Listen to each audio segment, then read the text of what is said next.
Прывітанне. Я вельмі спадзяюся, што мяне відаць і чуваць. Я так разумею, што, напэўна, ніхто не глядзіць на дадзены момант гэты стрым. Ну, гэта, ў прынцыпе, і зразумела. Я, так сказаць, не хачу нічога абяцаць. В прынцыпе, я яго і не абяцаў, што буду глядзець. Тым не менш, дарагія сябры, а технічныя пытанні всякие тут узнікаюць, канешне, это не без праблем, але, так сказаць, што мы зробім? Здаецца, стрым ідзе, і я, так сказаць, класічна пытаюся, што там адбываецца, але мне здаецца, што ўсё будзе добра, таму можам працягваць. А, Хачу спраўдзіць у вас, ці нехта з вас, ну, цікава проста, ці нехта з вас паглядзеў нашы стрымы на прадмове. Это было пару тыдняў таму. Вось, на выходных мы там апавядалі пра будызм, у тым ліку, здаецца, это быў першы раз, калі наогул гэта такое ў нас прагучала. Вось. А, але як бы, ну, калі не глядзелі раптам, то раю паглядзець. Вось, ён такі даволі важны, мне здаецца, быў стрым. Яны рабілі ўсё вельмі так это прафесійна, ось, у адрозненне ад нас. Вот, потым быў мой стрым яшчэ ў нядзелю. Вот, я, так сказаць, у сваім канале падзялюся таксама спасылкамі, далучыў іх, здаецца, да нейкіх там спісаў сваіх, да плейлістоў. Здаецца, што вот нават да гэтага плейліста «Спаражніў шуняту» таксама далучыў стрым пра буддызм. Так, вып'ем чайку.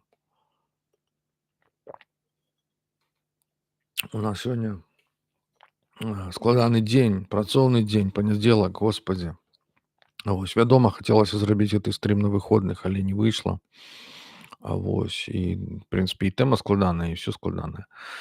Таму сёння, спадзяюся, караценька, можа быць, прынамсі палову зможам агучыць, паглядзім па часе, як это будзе.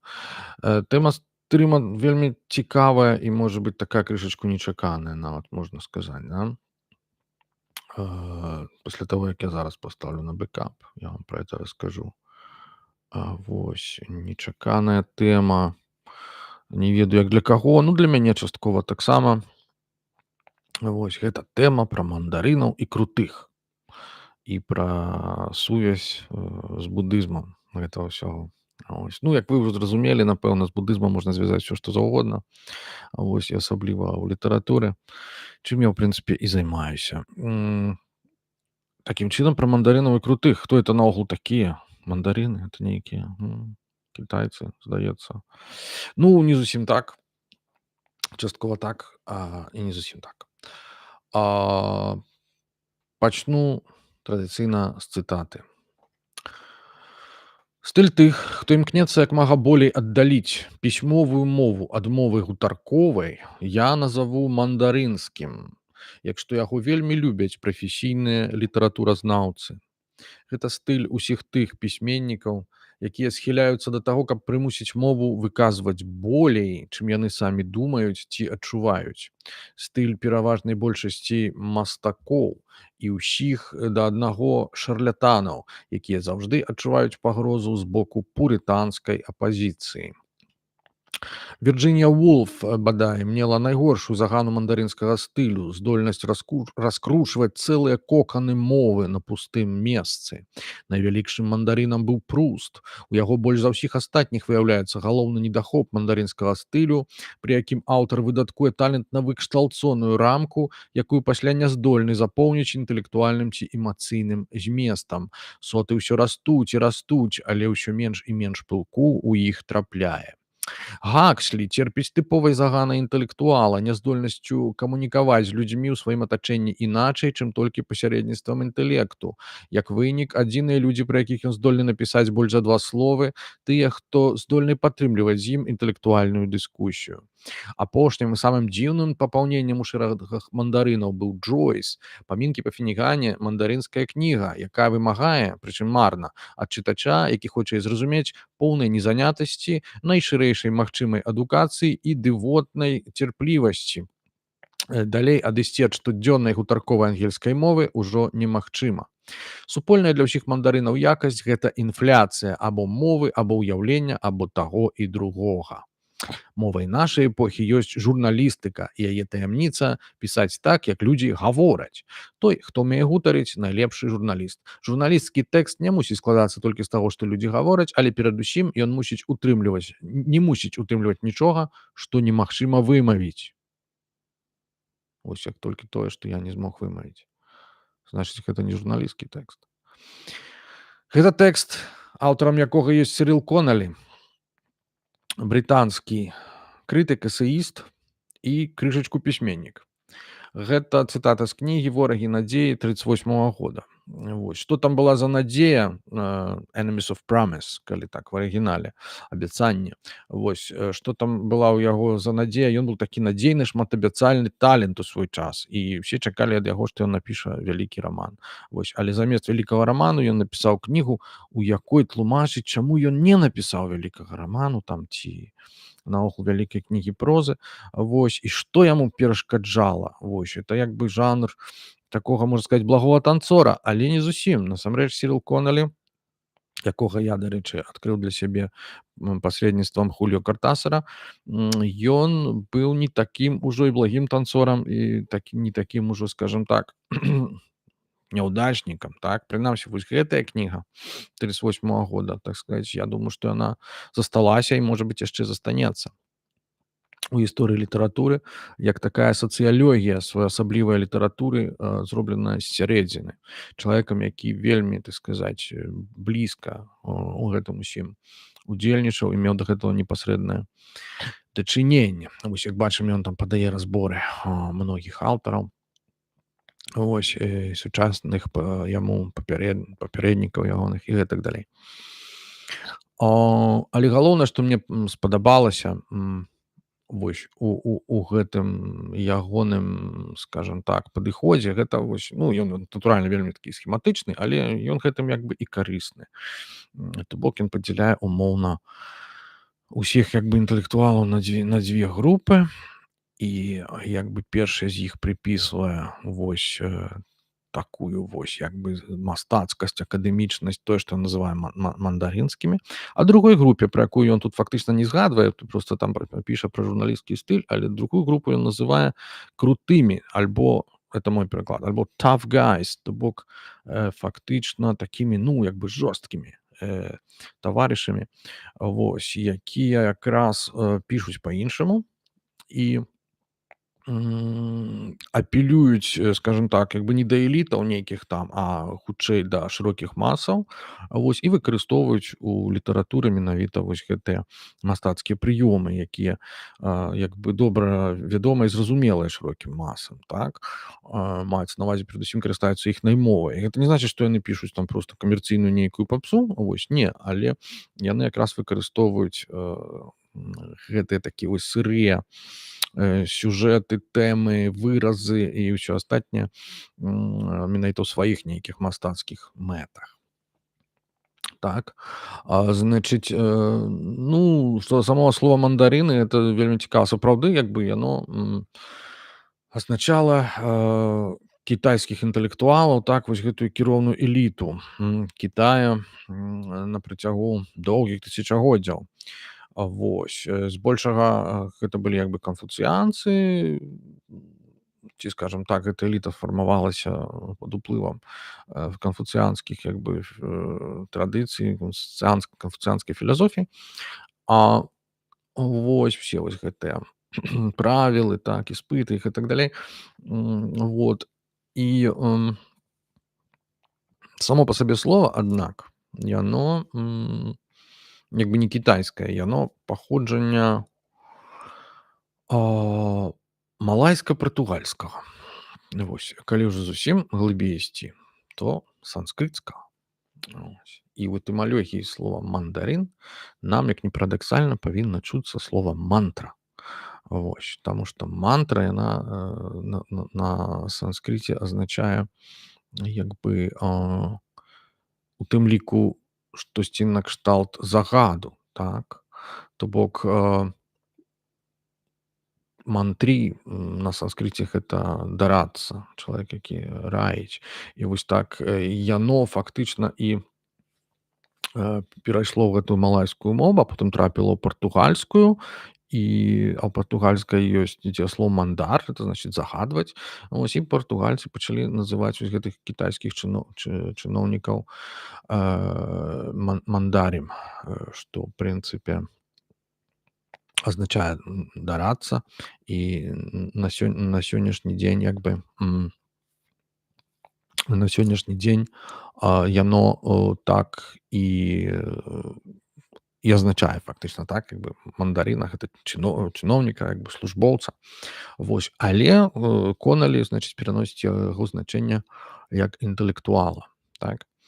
Вось, што да ну, як бы ёсць яшчэ там кітайская народная этымалогія вельмі прыгожая, да, што мандарин — это мандарэн, это значыць, як бы вялікі чалавек з Манчжурыі, як бы мандарэн. Вось, а мандарин як мандаринка — это проста кітайскі апельсін, так, калі ўжо так зусім перакласці фактычна ва многіх еўрапейскіх мовах. Дык вось гэтыя мандарыны, так, гэта ўява нейкай такой касты, такой закрытай, да, свайго кшталту. Вось, такой вельмі як бы інтэлектуальнай, сафістыкаванай, якая там жыве паводле нейкіх сваіх правілаў, так. І вось у гэтым значэнні менавіта Сірыл Коналі стасуе гэтае слова да пісьменнікаў, літаратараў і фактычна інтэлектуалаў, так, якія ёсць такімі, ну, як бы кніжнымі людзьмі, арыентуюцца на кніжную культуру і пішуць такой кніжнай мовай, так. У адрозненне вось ад гэтых крутых чувакоў. А, пытанне, ці ёсць вось гэты падзел ягоны абсалютна адвольным, ці можна ўсё-такі прасачыць і знайсці нейкія паралелі ў гісторыі, прэцэдэнты нейкія, так, якія звязаныя з гэтым падзелам? Я думаю, што можна. Вот. І больш за тое, я фактычна так это і раблю вот у кнізе сваіх успамінаў, у прыватнасці. А, калі кажу там пра эратычную літаратуру, так, літаратуру пра каханне, пра пачуцці, ну, вось, праплочвае ўсе гэтыя пытанні, таксама фактычна гэты падзел можна назіраць і там. Вось. Умоўна кажучы, там паміж Энхедуанай і Гільгамешам, да, паміж нейкімі святымі гімнамі і народным эпасам. Той самы падзел, я думаю, меў на ўвазе Ніцшэ, калі казаў пра палянічнае і дыянісійскае. Вось, пра штосьці вось такое, пра афіцыйнае, да, нам свята Апалона, рытуал і пра містэрыі, так, з другога боку, якія адбываліся вось у такім як бы экстатычным як бы трансе. Вось, калі казаць пра Дыяніса. Можна гэта прасачыць і далей, так, ну, я ўжо казаў, вось прыклады там вучоная народная паэзія, у Арыстотеля трагедыя, камедыя. Вось, вучоная паэзія — это былі такія паэты-докты, якія пісалі на латыні, так, у сярэднявеччы. Вось, народная паэзія — это былі всякія там клерыкі, трубадуры, шкаляры.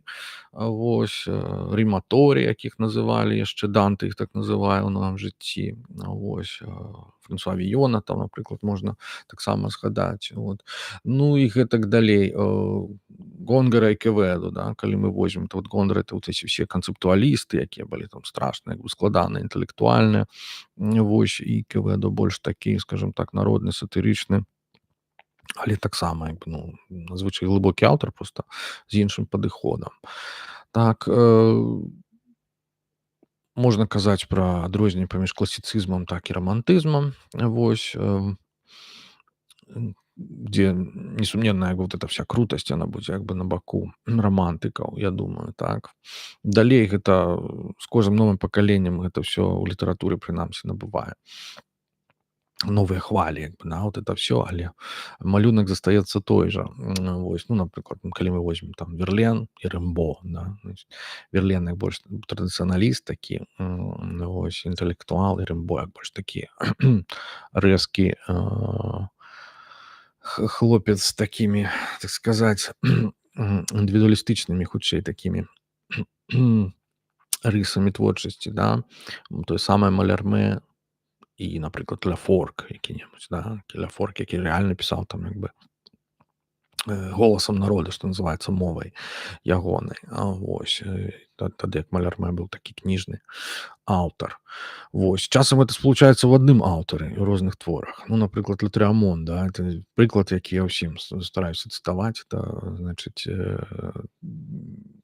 калі спевы Мальдароры ён напісаў як такі tough guy, тыповы, як бы круты вельмі аўтар, то ўжо Ле Пуэзі, вось, позняя, як бы другая самая вядомая ягоная рэч, то яна зусім адваротная і нават ідэалагічна абвяргае, можна сказаць, ягоныя ранейшыя падыходы. Ну, можа быць, да гэтага яшчэ як бы вернемся. Вось.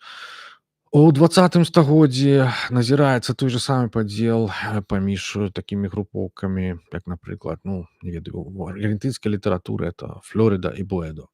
Вось, значит, Флорыда вакол Сільвіна Окампо і, значит, Борхеса, ўсіх вот гэтых людзей, яна такая больш інтэлектуальна-кніжная. Вось, тым часам як група вакол Боэдо і Роберта Альта, яна больш менавіта народная, пралетарская, можна нават сказаць, па палітычных перакананнях больш левая, вось, і так далей. Вот. У беларускай літаратуры, ну, несумненна, куды ж без яе, немагчыма абысці, і што проста вот, калі казаць пра 20 стагоддзе, то фактычна з самага пачатку мы можам назіраць вось гэта напружанне паміж нейкай чыстай красой, так, вось гэтымі чыстымі формамі, вот, паміж кніжнай паэзіяй Богдановича і народнай паэзіяй, ну, можна сказаць, усіх астатніх, то бок у першую чаргу Янкі Купалы, так. Вось, то бок вось гэта была такая спрэчка там нават у нашай ніве, так, з нагоды чыстай красы, ці яна патрэбная ці не. Вось, большасць усё-ткі абараняла патрэбу быць бліжэй да народа, таму што ў народа былі пэўныя актуальныя пытанні, так, сацыяльна-палітычныя, іх трэба было агучыць, вось, і ў гэтым бачылася як бы галоўная функцыя тады літаратуры. Вось, пазней ужо, так сказаць, пасля у савецкую пару мы можам казаць пра такое адмысловае супрацьстаянне, так, ці напружанне паміж узвышшам і маладняком, так, калі узвышша гэта вот Дубоўка, так, усе вось гэтыя знаўцы, рэфарматары мастацкай мовы, ды проста мовы, можна сказаць, так, вось такія у пэўным сэнсе фармальныя наватары. Вось, з аднаго боку выкшталцоныя, вось, а з другога боку вось гэты вось пралетарскі такі драйв, так, это БелАП, да, Беларуская асацыяцыя пралетарскіх пісьменнікаў, так, вось гэты все вот Лукашы Бэнды з рэвальверамі, там выкрыццё вот этой класавай сутнасці, несутнасці, так, вось усё, што было уласціва вось гэтай нашай ужо, так сказаць, буры і націску, кажучы поймам з гісторыі нямецкай літаратуры, так. Вось як азначалі тады рамантыкаў. Адным словам, вось гэтае напружанне паміж такой вот такім кніжным класіцызмам і народнасцю, там яно як бы заставалася, ну, але як бы рэпрэсіі як бы не глядзелі асабліва на гэта. Вось яны пачаліся з пралетарскіх пісьменнікаў і працягваліся непралетарскімі. Вось, то бок дасталося тады ўсім. Вот. У навейшы перыяд, які мы ўжо з вами можам памятаць, існаваў у неафіцыйнай, прынамсі, літаратуры, таму што ў савецкай літаратуры усе вось гэтыя групоўкі, я думаю, пасля сталінізму асабліва неяк не віталіся ўжо, так, у асяроддзі літаратараў. У навейшы час узнікла згуртаванне тутэйшае. Вось у якім былі самыя розныя людзі, безумоўна, так. Былі там і вельмі крутыя такія чувакі накшталт Анатолія Сыса, якія потым зрабіліся класікамі, так, можна сказаць. Вот, але збольшага это было як бы аб'яднанне такіх маладых людзей, аб'яднаных нейкімі такімі як бы зацікаўленнямі інтэлектуальнымі, кніжнымі. Ну, это я яго так успрымаю, там, не ведаю, магу памыляцца, але тое, што я пра іх чытаў, у мяне такое адчуванне. А вось тым часам, як пазней узнікла групоўка Бум-Бам-Лід, вось, то яна як бы менавіта ад пачатку сябе пазіцыянавала як такую вось менавіта крутую і такую эпатажную, так, каб яна вось як бы супрацьдзейнічала нейкім такім вось акадэмічным, так, ужо занадта ці там, не ведаю, сур'ёзным такім вось тэндэнцыям, так, такім вось як это яшчэ сказаць, не ведаю, вот, але мы пра іх казалі ўжо ў папярэдніх стрымах, пра у прыватнасці пра будызм і сюррэалізм, таму можаце паглядзець. Значыць, у прынцыпе, вось гэтае тое, што мы казалі пра тутэйшы маладняк, яно потым як бы у наогул у гісторыі як бы літаратуры, ну, савецкай, яно як бы мела яшчэ вот эту вот форму супрацьстаяння сацыялізма і пралеткульта. Ну, вось, то бок, сацыялізм быў як бы прыдуманы дзеля вот пераадолення ідэалогіі пралеткульта, так, я вот это вот, здаецца, я ўжо казаў, што там з аднаго боку быў вось гэты Лукач, які прыйшоў з гэтай тэорыяй, а з другога боку такія людзі, як Богданаў альбо Вальтер Беньямін. Вось, яны былі больш такія на баку большых інавацый. Ну, працягваць можна бясконца. Мне здаецца, я ўжо некалькі хвілін пералічваю, я яшчэ так ужо, каб ужо зусім не, значыць, хто яшчэ ў мяне тут. Ну, у чэшскай літаратуры фактычна тое самае назіралася. Вось гэты журналісцкі стыль, пра які я казаў, ён быў вельмі модны ў свой час, і як бы пісьменнікі, якія арыентаваліся вось на Савецкі Саюз, так, вось левага кшталту, былі блізкія, так, да гэтых думак, усіх ідэй сацыялістычна-камуністычных, вось яны якраз пісалі так вось па-журналісцку, рэпартажна, што называецца, вось такі як Ежы Вайл, і цудоўныя насамрэч аўтары. Вось, а з другога боку былі больш такія барочныя пісьменнікі, так, кансерватары, у іх вельмі часта былі правыя палітычныя погляды, вось такі як Яраслаў Дзюрых, напрыклад, і яны пісалі як бы вельмі паэтычную прозу, але вельмі такую як бы, ну, эксталцыйную, так, не ўсім зразумелую. Вось, у найноўшы час у чэшскай літаратуры, у прыватнасці ў паэзіі, гэтая спрэчка актуалізавалася як спрэчка паміж ангажаванай і неангажаванай літаратурай. Вось. З боку неангажаваных, скажам так, літаратараў былі такія прыхільнікі чыстай паэзіі, як мой сябар Петр Крал, напрыклад. Вось, яго там па-ўсякаму смяяліся і здзекаваліся такія людзі, як мой сябар Петр Штэнгл, напрыклад. Вось, яны якраз хутчэй прадстаўлялі такія нізы, што называецца, патрэбу выказвацца на актуальныя тэмы. Вось, ну і гэтак далей. Гэта ўсё існуе, пра што я кажу, вы разумееце, так, ужо зразумелі, што я маю на ўвазе, што меў на ўвазе Сірыл Коналі. Вось гэта дзве такія тэндэнцыі, так. Вось, і па-за літаратуры яны таксама існуюць. Напрыклад, у кіно французскім, у новай хвалі вядомы вось гэты падзел, ён вельмі ўмоўны, канечне, але ён існуе часам, выкарыстоўваецца падзел на левы і правы бераг сены, так, на rive gauche, rive droit. Левы — это типа якраз больш класычны, там творцы старэйшага пакалення, так, вось Ален Рэне, так, Агнес Варда і гэтак далей. Вось Луі Маль. А на правым это былі такія вось гэтыя менавіта людзі, якія былі згуртаваныя вакол Каhiers du cinéma, так. Труфо, Гадар, Шаброль, Жак Рывет, Ромер і іншыя. Вось, то бок і тут ён праяўляецца, гэты падзел. Вось, калі зусім ужо ад мастацтва адысці, можна знайсці яго ў рэлігіі. Вось тое, пра што мы казалі ў нашых стрымах, у прыватнасці у гісторыі юдаізму, так, то ў 18 стагоддзі, калі так званыя кніжнікі вось гэтыя гебрайскія, так, асветнікі, яны супрацьстаяць фактычна хасідам, так, вось гэтай містычнай плыні, такой вось народнай, асабліва не надта кніжнай, так. Вось у палітыцы мы знойдзем часам, напрыклад, супрацьстаянне паміж марксізмам і анархізмам, так, калі кажуць, што марксізм вот это вот тэорыя такая, там ім займаюцца вось всякія, у сучаснасці прынамсі, займаюцца всякія такія вот прафесары інтэлектуалы, тым часам як анархізм это перадусім практыка. Вось, хаця это не зусім, канешне, дакладна, таму што ёсць шмат выдатных анархісцкіх мысляроў, філёзафаў, у сучаснасці таксама. Вось, тым не менш, як бачыце, так, вось гэтыя дзве тэндэнцыі, пра якія сёння як бы я хацеў пагаварыць, якія хацеў абазначыць. То бок іхнае існаванне, скажем так, у літаратуры, мастацтве, у мысленні, прынамсі, заходнім, так, як бы вялікіх пытанняў не выклікае. Вось. А вось па-за, як бы ж у іншых, так сказаць, нам цікавых сферах ці яны існавалі. Я думаю, што так. Я калі пра гэта думаў, мне нечакана трапіла на думку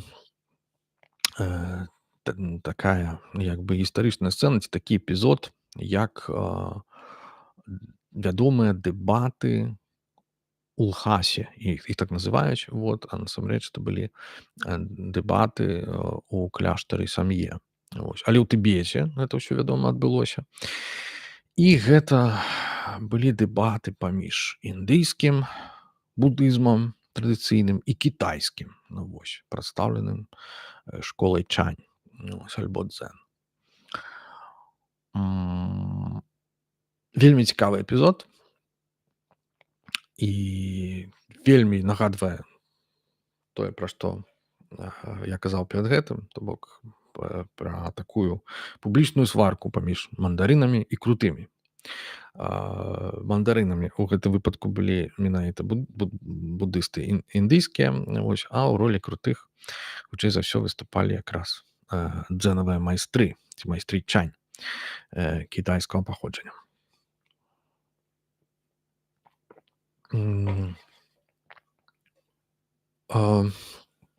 Як гучыць, значыць, легенда, так, сама па сабе.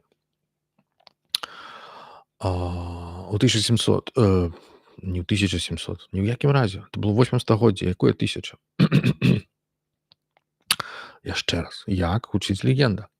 У 792 годзе тыбецкі імператар Тэсонг Дэцэн запрасіў у Лхасу, а насамрэч у кляштар Сам'е, ось, які знаходзіцца, ну, не так і блізка ад Лхасы. Ось ён быў заснаваны Падмасабхавам альбо Гуру Рымпочэ, адным з інтэлектуалаў індыйскіх, які быў будыстаў, які быў запрошаны імператарам у Тыбет. Значыць, і для гэтай дыскусіі у гэтым кляштары імператар Тэсонг Дэцэн запрасіў прадстаўнікоў індыйскага будызму з аднаго боку, а з другога боку кітайскага, так, тое, што я сказаў. Значыць, індыйскі будызм прадстаўляў Камалашыла, вядомы перакладнік, філёзаф, будыйскі інтэлектуал, які быў паслядоўнікам Дхармакірці, але як бы немаведама дакладна, да якой школы філасофскай ён належаў, будыйскай. Вось, тым часам, як з кітайскага боку, вядома, якую школу прадстаўлялі, это была школа Чань. Сёння вядома як школа Чань, вось, але хто яе прадстаўляў, дакладна невядома. Вядома, што гэта быў кітайскі манах, які залічваў сябе да паслядоўнікаў Махаяны. Вось, ці як яго называюць, махаянскі манах. Вось, Хэшанг Махаян. І то бок фактычна невядомае нават ягонае імя. Вось. Але там быў ён і былі ягоныя вучні. Імёны некаторых з іх мы ўжо ведаем. Вось. Дзеля чаго нібыта запрасіў іх імператар? Ну, нібыта дзеля таго, каб вырашыць, якім будызмам надалей будзе кіравацца Тыбет. Это была пара ўздыму, фактычна найвялікшага ўздыму тыбецкай дзяржаўнасці. Вось, калі ўзяць канец 8 стагоддзя, пачатак 9. як бы найвялікшую плошчу тады займала тыбецкая імперія.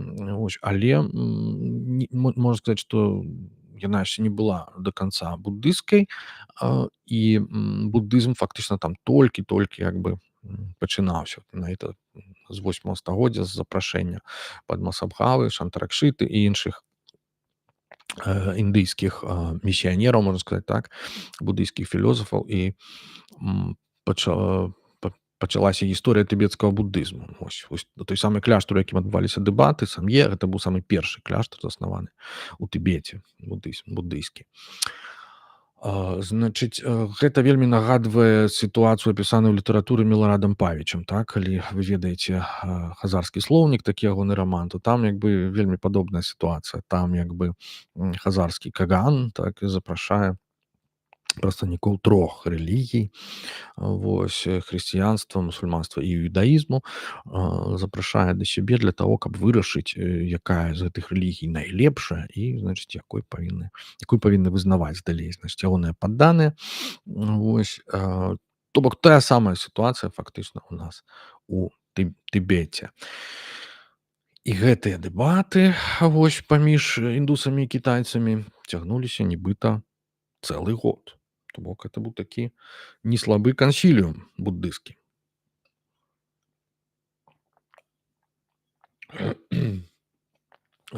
Сёння гэтая падзея лічыцца адной наогул з самых важных у гісторыі буддызму.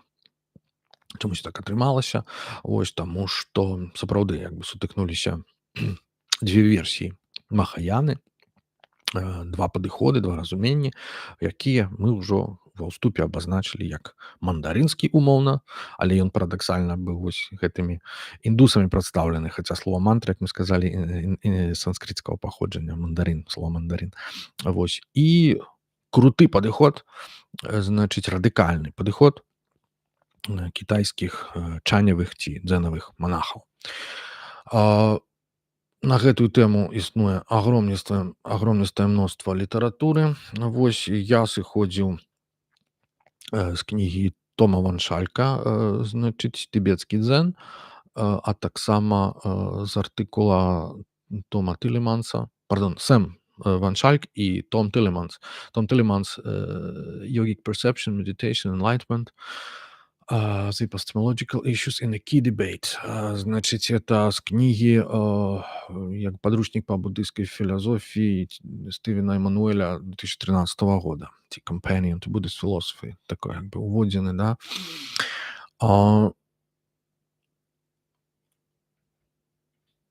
Як бы фактаграфію, я думаю, што вы таксама можаце спраўдзіць, як і я. Так, як я ўжо казаў, значыць, імя манаха, які прадстаўляў кітайскі бок, як бы фактычна невядомае.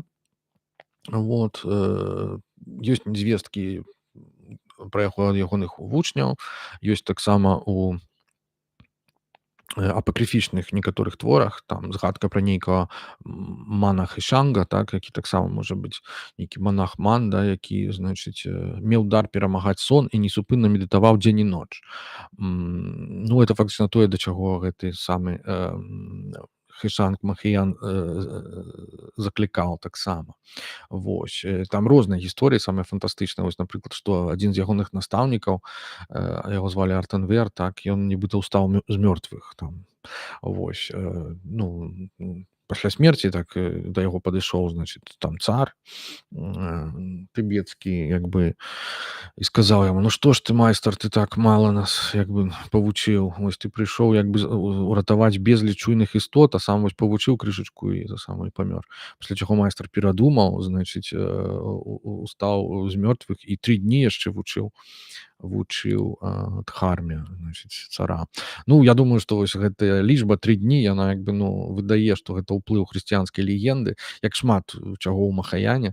Вось, і там абмен быў па гэтым вялікім шоўкавым шляху, як я ўжо казаў у адным са стрымаў, там вельмі такі інтэнсіўны быў абмен ідэямі, я думаю. Вось, і такім чынам Відавочна, да, што гэта хрысціянскі ўплыў. Ну, там наогул там тыбецкі будызм ён такі містычны, так, там яны пра таго ж Камалашылу потым расказвалі, што ён як бы пасля смерці ён памёр не так, што там па адной з версій яго нібыта забілі, а па другой з версій ён убачыў нейкую там жывёлу, якая пакутуе, і аддаў ёй сваю жыццёвую сілу цалкам, пасля чаго сам упаў мёртвы. Жывёліна пабегла далей. Вось, а тут ішоў, значыць, нейкі манах, бачыць, ляжыць Камалашыла, там ён яму таксама пасылае нейкія свае ментальныя прымяні, там Камалашыла хопа ўстае уваскрос. Ну, як бы там такія рэчы проста адбываюцца штодзённа, таму няма падставы кожны раз там засноўваць нейкую новую плынь. А вось, але як бы я да таго, што вось гэтыя асобы, якія ўдзельнічалі у дэбатах у сям'е, яны як бы ну легендарныя ці напаўлегендарныя. Вось. Тым часам як самі дэбаты, ну насамрэч гістарычны факт. Вось такі крышачку парадокс. Вось м,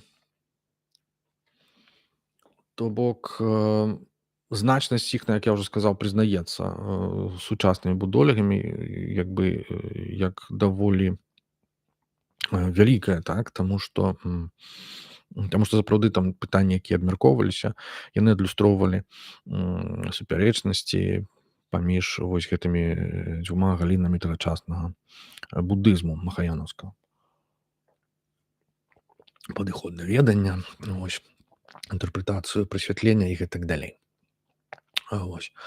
Чаму менавіта прадстаўнікі чаню, так, былі запрошаныя з Кітаю?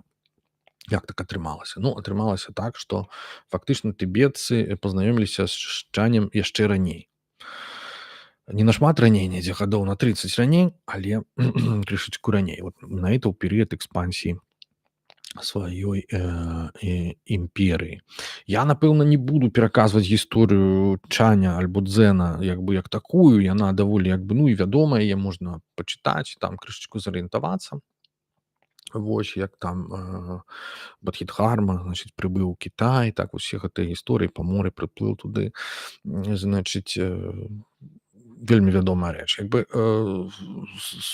нібыта ён паходзіць ад вучня Буды, так, Махакаш'япы, які вот, так сказаць, падчас гэтай казані, так сказаць, калі Будда паказаў кветку, Махакаш'япа усміхнуўся, і гэта, значыць, Будда сказаў: вось гэта значыць, што ён зразумеў сутнасць майго вучэння. Вось ад яго нібыта ідзе школа чань і як традыцыя як бы невербальнай перадачы мудрасці, прасвятлення і гэтак далей. Вось. Ну і там нібыта да Бадхідхармы было 28 індыйскіх патрыархаў школы чань, перадусім у паўднёвай Індыі. Вось. На шры-ланцы у тым ліку. Адной з галоўных сутраў школы чань з'яўляецца Ланкаватара сутра. Фактычна з гэтай сутрай чань у Кітай і трапіў. То бок там было так, што вось гэтыя махаянавыя сутры, яны як бы вялікія, да? Яны траплялі як бы у Кітай разам са сваімі перакладнікамі, разам з людзьмі, якія, так сказаць, былі здольныя іх патлумачыць. І такім чынам з гэтай мэтай яны фактычна там засноўвалі свае школы. Так, вось гэтыя індыйскія місіянеры. Ось. Зноў жа рознымі шляхамі траплялі, вялікім шоўкам шляхам, хтосьці па моры, па-ўсякаму, да? Вось канкрэтна чань патрапіў па моры з Бадхідхармам. Вось. І хаця гэту Ланкаватара сутру нібыта пераклаў на кітайскую Гунабхадра, вось, але Бадхідхарма быў першы, хто, так сказаць, адным са знаўцаў, так, гэтай традыцыі. То бок доўгі час ягоныя паслядоўнікі былі вядомы менавіта вось як прадстаўнікі школы Ланкаватара сутры. Вось. Таму што фактычна у Кітаі гэты будызм быў такі, што кожная сутра як бы мела ўласную як бы школу фактычна, да? Ну, вось, напрыклад, Аватамсака сутра, так, вядомая сутра гірлянды, так, так званая, яна паводле яе называлася школа Хуаен, вельмі ўплывовая. Так, што такое Ватамсака сутра? Это вялізны кампендыум, просто фактычна такая біблія. То бок як бы Магаянавыя сутры яны такія як бы вялікія, таму што яны спрабавалі як бы в адзін тэкст змясціць усё. Ну, вось тады як паліскі канон ён складаецца з мноства карацейшых тэкстаў. Няма там адной нейкай выразнай сутры, якая была б просто панад усімі астатнімі. Вось. А, то, у Махаяне ёсць ужо пэўная іерархія, так, гэтых сутраў і, такі, як сказаць, кожная спрабуе быць апошнім, так сказаць, словам, так. І, вось, напрыклад, Ватамсака сутры, да, з якой узнікла школа Гуаен. Потым, значыць, Садхарма Пундаріка сутра, это сутра лотаса вядомая, так. З яе, ці з яе сыходзіла альбо грунтавалася на ёй школа Тэндай, кітайская, буддысцкая, так і гэтак далей. Вось, то бок Ланкаватара сутра, яна асацыявалася менавіта з чанем, з вучнямі Бодхідхармы, так. Нездарма іх там называлі яшчэ майстры з ланкі, да, то бок як бы фактычна іхныя жыццяпісы былі адным з тэкстаў асноўных чаня. Вось. Менавіта ў гэтай сутры, калі верыць, значыць, даследчыкам з'яўляецца такі панятак, як Татхагата Гарбха, альбо улонне Татхагаты, улонне Будды. Вось, то бок разуменне нейкай такой, ну, буддаўскай сутнасці, да, ці можна сказаць, нейкай там свяшчэннай там сутнасці чалавечай мыслі, так. Гэтая ідэя, якая ўласцівая дзену, як мы бачым, уласцівая чаню, яна от якраз з'явілася ў Ланкаватара сутры. Вось, апрача гэтага, ужо на той момант, калі вот адбыліся гэтыя дэбаты ў канцы 8 стагоддзя, на той момант ужо існавала сутра памосту 6-го патрыярха, так. Вось, якую напісаў вучань Хуэйнэна Шэньхуэй. Недзе ў сярэдзіне 6-го стагоддзя. То бок фактычна вось недзе там гадоў за 40, за 30 да таго, як адбыліся дэбаты ў сям'е і як фактычна дзен прыйшоў у Тыбет. Вось, то бок гэта ўсё было ў такой вось як бы стадыі тады яшчэ як бы фармавання, да. Вось, як бы это сказаць, ну, як бы сучаснікамі, да, вось, напрыклад, сучаснікам этого Махіяна быў, напрыклад, Мадзу Даоі, так, таксама 8 стагоддзе майстар. Вось, вельмі такі, вот каго, а яго менавіта можна назваць менавіта крутым. Гэта ён, які увёў фактычна ў дзен вось усе вось гэтыя звычкі, там, крыкі, там, удары палкай, там, і наогул ён быў такі здаравенны мужык, такі вельмі, як бы, як сказаць, нестрыманы ў сваіх праявах. Вось, усе яго баяліся, ён быў такі рэзкі вельмі настаўнік. Вось, ну і заснаваў таксама ўласную школу, вось, якая потым паўплывала на школу Ліндзы альбо Рынзай. Значыць, это тое, што тады адбывалася у Кітаі, так, паралельна у гісторыі чаня. Вось, то бок фактычна чань быў тады на ўздыме, можна сказаць. Але вось сам Кітай не быў зусім на ўздыме. Вось, там адбывалася такая рэч, як паўстанне Аньлушаня. Вось, это супраць дынастыі Тан. У 755 годзе яно пачалося і скончылася, было разбітае ў 763. Яны там паспрабавалі альтэрнатыўную дынастыю заснаваць. Юнь, па-мойму, ці як яна называлася, ну, адным словам, нічого не выйшла. Вось, тым не менш, это была вялікая грамадзянская вайна, якая фактычна, ну, там падзяліла, там спапяліла, знішчыла цэлы Кітай, у тым ліку і шмат кляштараў буддыйскіх. Вось, ну і такім чынам, ну, відавочна, што як бы майстроў чаню як бы вялі не толькі там нейкія памкненні пашырыць буддызм, вось, але і іншыя, напэўна, прычыны, так, як бы прывялі ў Тыбет. Магчыма, яны шукалі нейкага патранажа ад тыбецкіх уладароў, якія тады якраз наадварот былі на ўздыме, вось, сваёй моцы. Фактычна гэтыя самыя тыбецкія ўладары ўжо, як я казаў, яны ўжо на гэты чань натрапілі самі. Прычым калі гэта адбылося? Гэта адбылося ў 761 62 годзе. Прыблізна яны заваявалі такое царства Наньчжоу, это на поўдні, ад Тыбету. І, значыць, трапілі фактычна як бы, ну, ў Кітай і, а там у правінцыі Сычуань побач, была даволі развітая менавіта чаневая школа. То бок мы гаворым зараз пра паўднёвы Кітай. І адным з майстроў, якія там былі, гэта быў, майстар Вусянь, але ён быў карэйскага паходжання, Кім Васан, то бок майстар Кім. Ну, было б дзіўна, калі б яго звалі неяк па-іншаму. Калі ён быў кареец. І яны прыйшлі да яго, таму што ён жа быў вельмі стары, фактычна ён у тым самым годзе 762 памёр. Быў знакаміты майстар, і ён перадаў ім нейкія тэксты менавіта ўжо на кітайскай мове. Нейкія сутры і іншыя чаневыя такія як бы рады наконт медытацыі, так. І гэта, значыць, прывезлі ўжо тады ў Тыбет.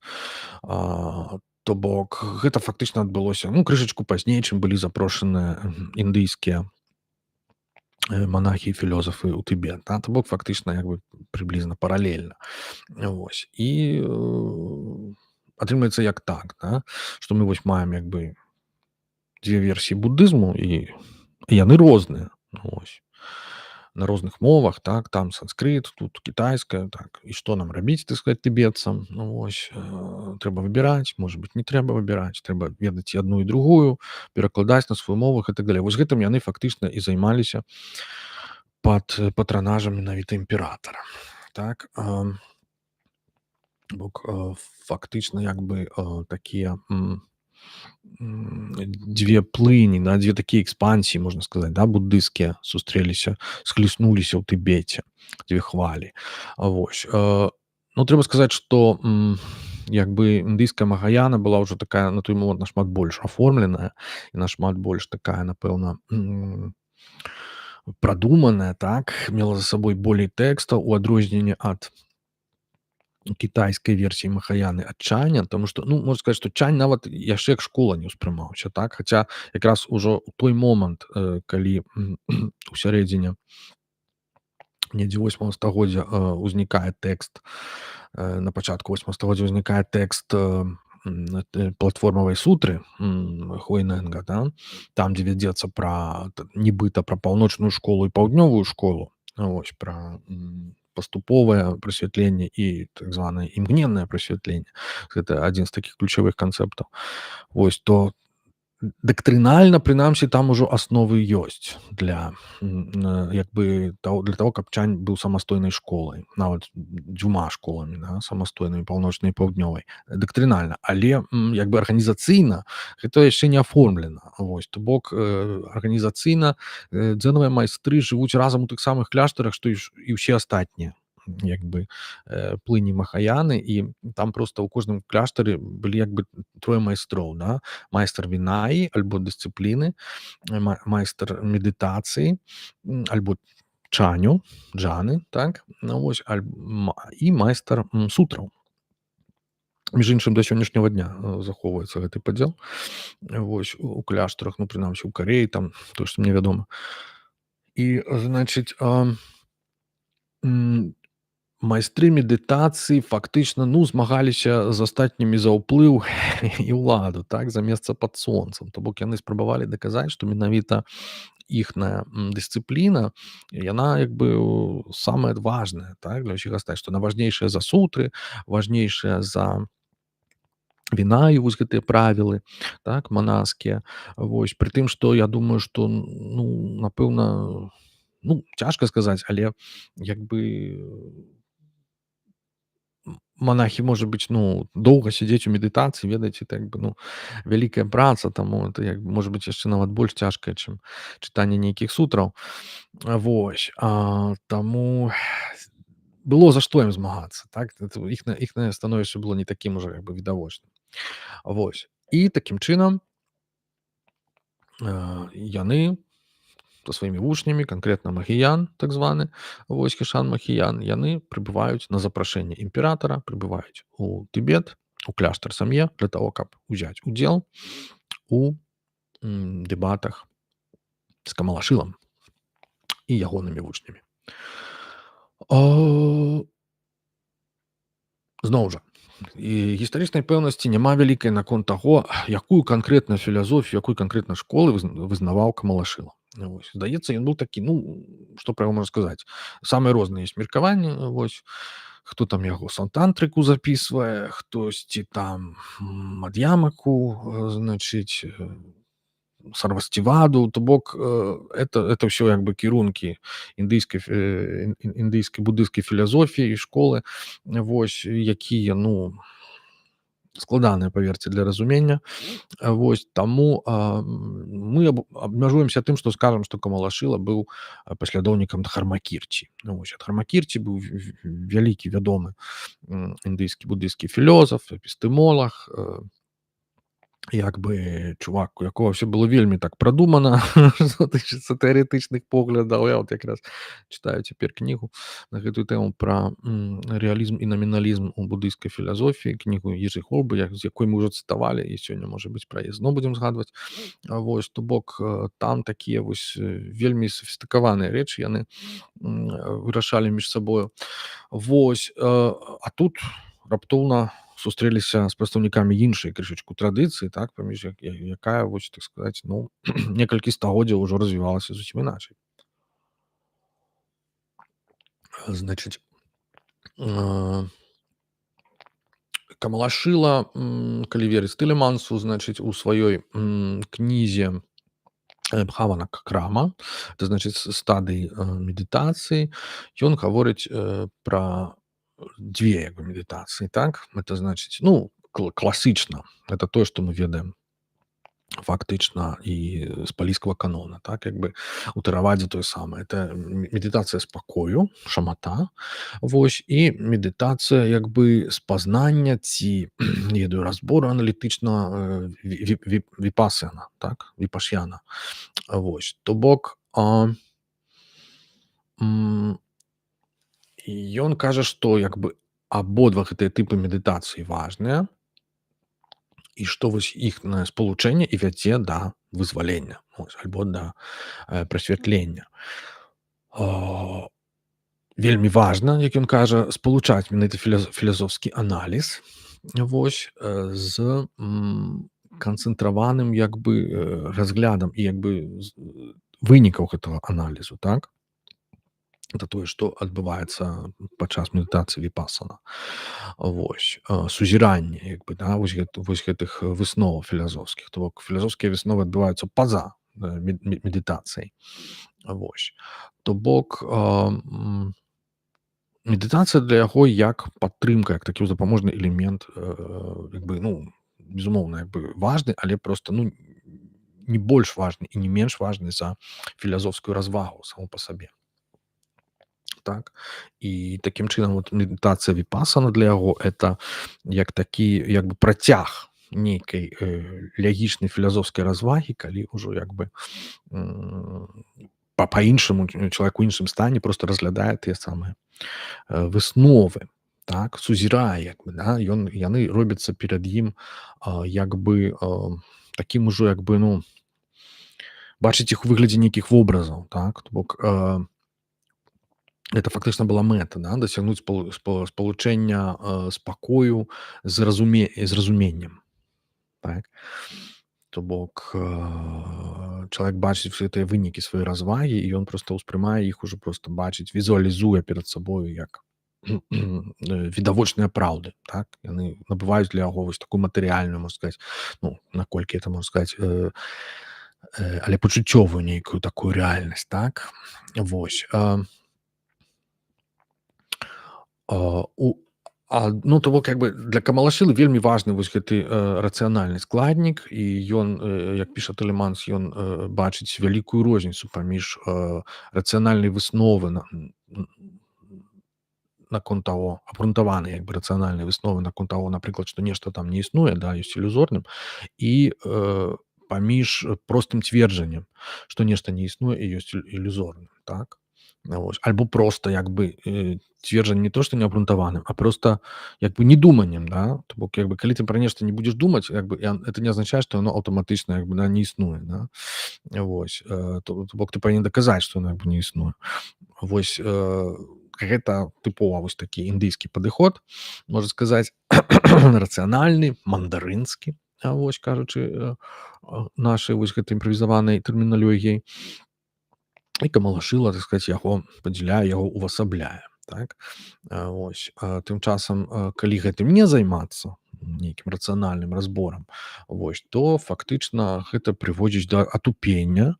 Вот, і тады, чым больш чалавек практыкуе вось гэтую як бы адсутнасць рацыянальнасці, недуманне, так, тым, менш ён фактычна, ведае, то бок дэградуе, як бы занепадае, да.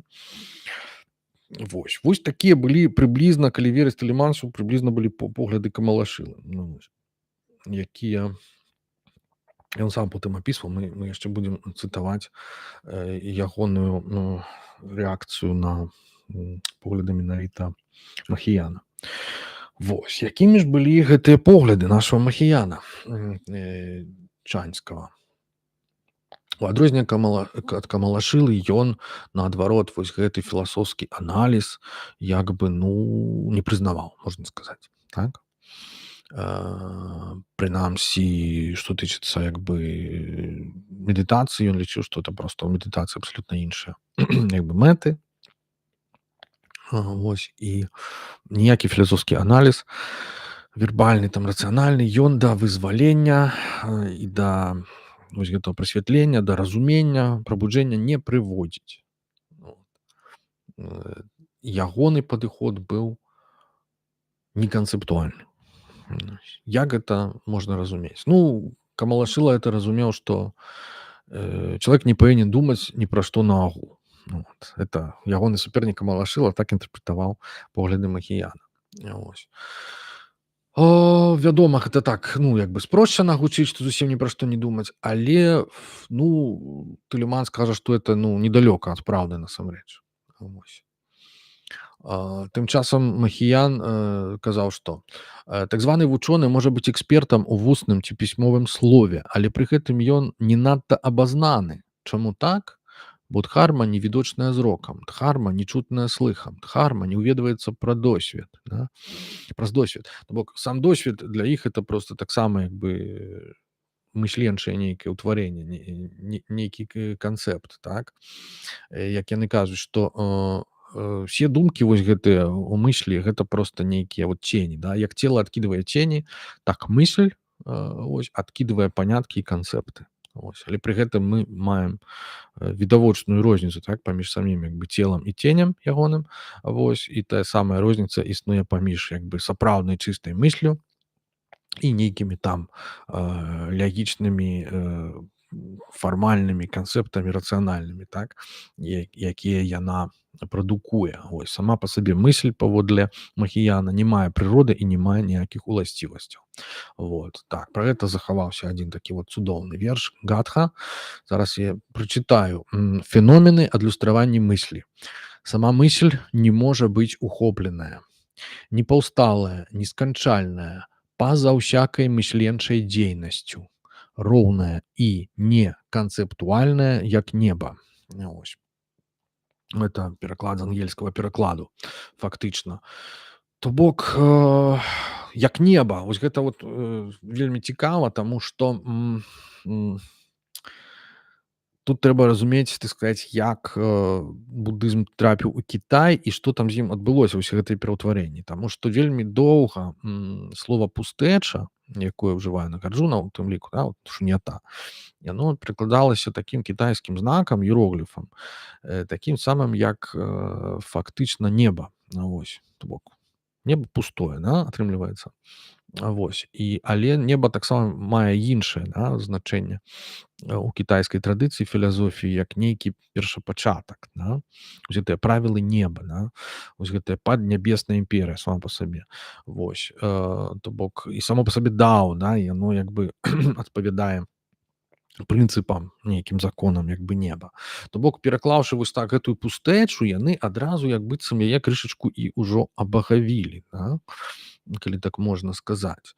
То бок надалі ёй нейкі такое значэнне абсалюту.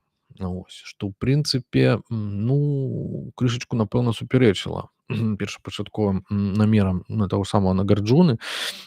Прынцыпе, як бы пустэча, казаць пра пустэчу як нейкую з'яву, як нешта такое трэфікаванае, нейкі поем пачаў менавіта Нагарджуна. Вось, як бы ў палійскім каноне называюцца феномены пустымі, вось, але няма вось гэтага менавіта як бы субстантывацыі вось гэтай пустэчы, да? Вось ператварэнне ў нейкую шун'яту, якая нібыта ува ўсім як бы прысутнічае, так? Гэта ўжо такі як бы крышачку небяспечны крок у кірунку такой субстанцыйнай анталогіі, да, як сказаў бы Эган Бонді, пра якога мы таксама казалі у папярэдніх стрымах. То бок учанне гэта ўжо ідзе яшчэ далей, так? Пад уплывам дао, у тым ліку даосізму, я думаю, кітайскага. То бок як бы вось гэтая мысль, так, яна прыроўніваецца да вось гэтага неба, вось, і яна такая як бы роўная, непаўсталая, несканчальная, бо фактычна яна неўміручая, так, і адначасова неканцэптуальна. То есть, ну, мы можам сказаць, што вядзецца, гаворачы еўрапейскімі поймамі, вядзецца пра дух нейкі, да, абсалютны дух. Вот тое, што там Гегелю бы это спадабалася, я думаю. Вот, значыць, цытата: «Варта пабачыць ад нараджэння прысутную прыроду мыслі, і чалавек будзе раптоўна і суцэльна прасветлены». Ну, вось такая як бы адна з галоўных ідэй, як бы, да, Махіяна. Значыць, што не трэба ніякай там іншай практыкі, што сама па сабе мысль без ухаплення і канцэптуалізацыі дасягае 6 парамітаў, так званых 6 дасканаласцяў, да? Прычым дасягае ў момант, вось, не тое, што адну па адной, вось, а адразу, да? То бок каб прасветліцца, проста трэба знайсці вот у самім сабе вось нейкую ўжо прысутную там прыроду Будды, як яны будуць казаць. Вось, і тады як бы цалкам поўнасцю дасягаеш прасвятлення. Вот. Галоўнае што? Галоўнае не думаць. Вот. Не даваць вось гэтым канцэптам, вось гэтым ценям проста, каб яны заміналі вось гэтаму святлу, этого неба, ці часам там сонца мыслі, да, параўноўваюць. Ну, вось такія погляды цікавыя. Бедны Камалашыла, ён жа прывык думаць, што, ну, як бы ўсё-такі філазофская развага, яна мае пэўны сэнс, а тут хоп, і вось такая заява радыкальная. Кашмар. Вот. Фактычна, пра рэальныя погляды Махіяна нам не так шмат вядома, то бок таго, што ён сам нібыта напісаў, яму шмат прыпісваецца, ну, даволі шмат прыпісваецца тэкстаў, але вось дакладна вядома, што нібыта адзін радок ад яго дакладны застаўся. Вось. Это як бы тэкст такі называецца адзіны метад, значыць, медытацыі. Вось гэты адзіны радок гучыць: «Сядзі без мыслення і канцэптуалізацыі ў прасторы рэальнасці, вызваленай ад думкі». Всё. Вось такая. Ну, крышачку там таўталягічна, але проста вызваляешся ад думкі, всё, адразу трапляеш у прастору рэальнасці. І там сядзіш. Вот, як мага даўжэй. Без мыслення і канцэптуалізацыі. Вось такая у нас, значыць, формула чанеўскай мудрасці. Яна пацвярджаецца іншымі тэкстамі, якія як бы альбо прыпісваюцца Махіяну, альбо напісаныя іншымі чанеўскімі майстрамі тагачасна, напрыклад, ягоны вучань Ван Сі, так? Значыць, ён пасля дэбатаў быў адзін з самых першых, хто напісаў сведчанне пра то, як яны адбываліся. Вось. Ну, напісаў Камалашыла сваю версію, а Ван Ксі напісаў сваю. І, значыць, яна называецца па-ангельску ratification, ну, то бок нешта накшталт выпраўлення, да? То бок як яно насамрэч было, да? Ці як яно насамрэч павінна было быць, хто ведае, вось, што маецца на ўвазе пад гэтым выпраўленнем. Вось. І, значыць, гэта ў форме дыялогу пададзеная, цікава даволі. Значыць, у сутрах вялікага возу гаворыцца, што любы, хто вольны ад усякай дыскрымінацыі ў мысленні, значыць, ад разрознення паняткаў, да, ёсць Буддам. Пытанне, у якіх сутрах? Адказ у Ланкаватара сутры. Калі чалавек вольны ад дыскрымінацыі, ён не кажа пра вялікі воз і меншыя вазы. Ён нават не ўжывае слова воз. Вельмі цікава. То бок, калі ты правільны махаяніст, для цябе не павінна існаваць ніякіх іншых вазоў і ў прынцыпе і нават махаяны. Вось. Гэта як бы правільны падыход, я лічу. Пытанне, дзе гаворыцца, што любы, хто вольны ад усякай дыскрымінацыі ў мысленні, ёсць Буддам? У Дыаментавай сутры, Магапрачня Параміта сутры, Гандав'юга сутры, Ланкаватара сутры і ўсіх астатніх. А што такое дыскрымінацыя? Пытанне. Адказ. Рух мыслі, несупыннае ўхопліванне аб'ектаў і уласцівасцяў. Рух мыслі, несупыннае ўхопліванне аб'ектаў і ўласцівасцяў. Ну, то бок, само па сабе поймавае мысленне, паняткавае, да? То есть, а бывае іншае мысленне? Пытанне. Мы не ведаем. Пабачым, якія адказы будуць. Значыць, пытанне задаецца. Што благога ў дыскрымінацыі? Ну як што благога? Адказ. Усе чуйныя істоты маюць усёведанне мудрасці. Яна, гэтая мудрасць, зацемненая эмоцыямі і ўсім, што прыводзіць іх у сансару, гэтых істот. Так? Таму Дыаментавая сутра таксама заклікае адмовіцца ад дыскрымінацыі. Это вельмі інтарэсны такі, можна сказаць, пераскок, таму што сапраўды як бы Будда казаў пра тое, што мысль зацемненая эмоцыямі. Але што мысль зацемненая думкамі, як бы, яно вось гэта ўжо фармуецца пазней, менавіта ў Махаяне і забруджаная, так, як бы. У Будды такого радыкалізму няма. То бок, Будда, по-моему, нідзе не сцвярджае, што любы вобраз, вось любы проста, ёсць зацямненнем думкі. Наадварот, ён карыстаецца самымі рознымі вобразамі, так, паэтычнымі ў тым ліку. Багаты вельмі ён візуалізуе там заўсёды ў сваіх казаннях, так. Вось, для таго, каб менавіта, значыць, наблізіць сэнс свайго вучэння да іншых. Вот. А тут раптоўна мы бачым такі вось пераход, што варта адмовіцца, да, вось ад стварэння вось гэтых всякіх вобразаў, вот, і толькі тады можаш чагосьці дасягнуць. Вот. Пытанне, як назіраць за мыслю? Значыць, адказ. Адвярніся ад 6 брамаў пачуццяў і назірай за мыслю. Не стварай канцэптаў, як бы паняткаў, да, нават не думай пра недуманне. У Вімалакірці сутры таксама гавораць, што нестварэнне паняткаў ёсць прасвятленнем. Вот.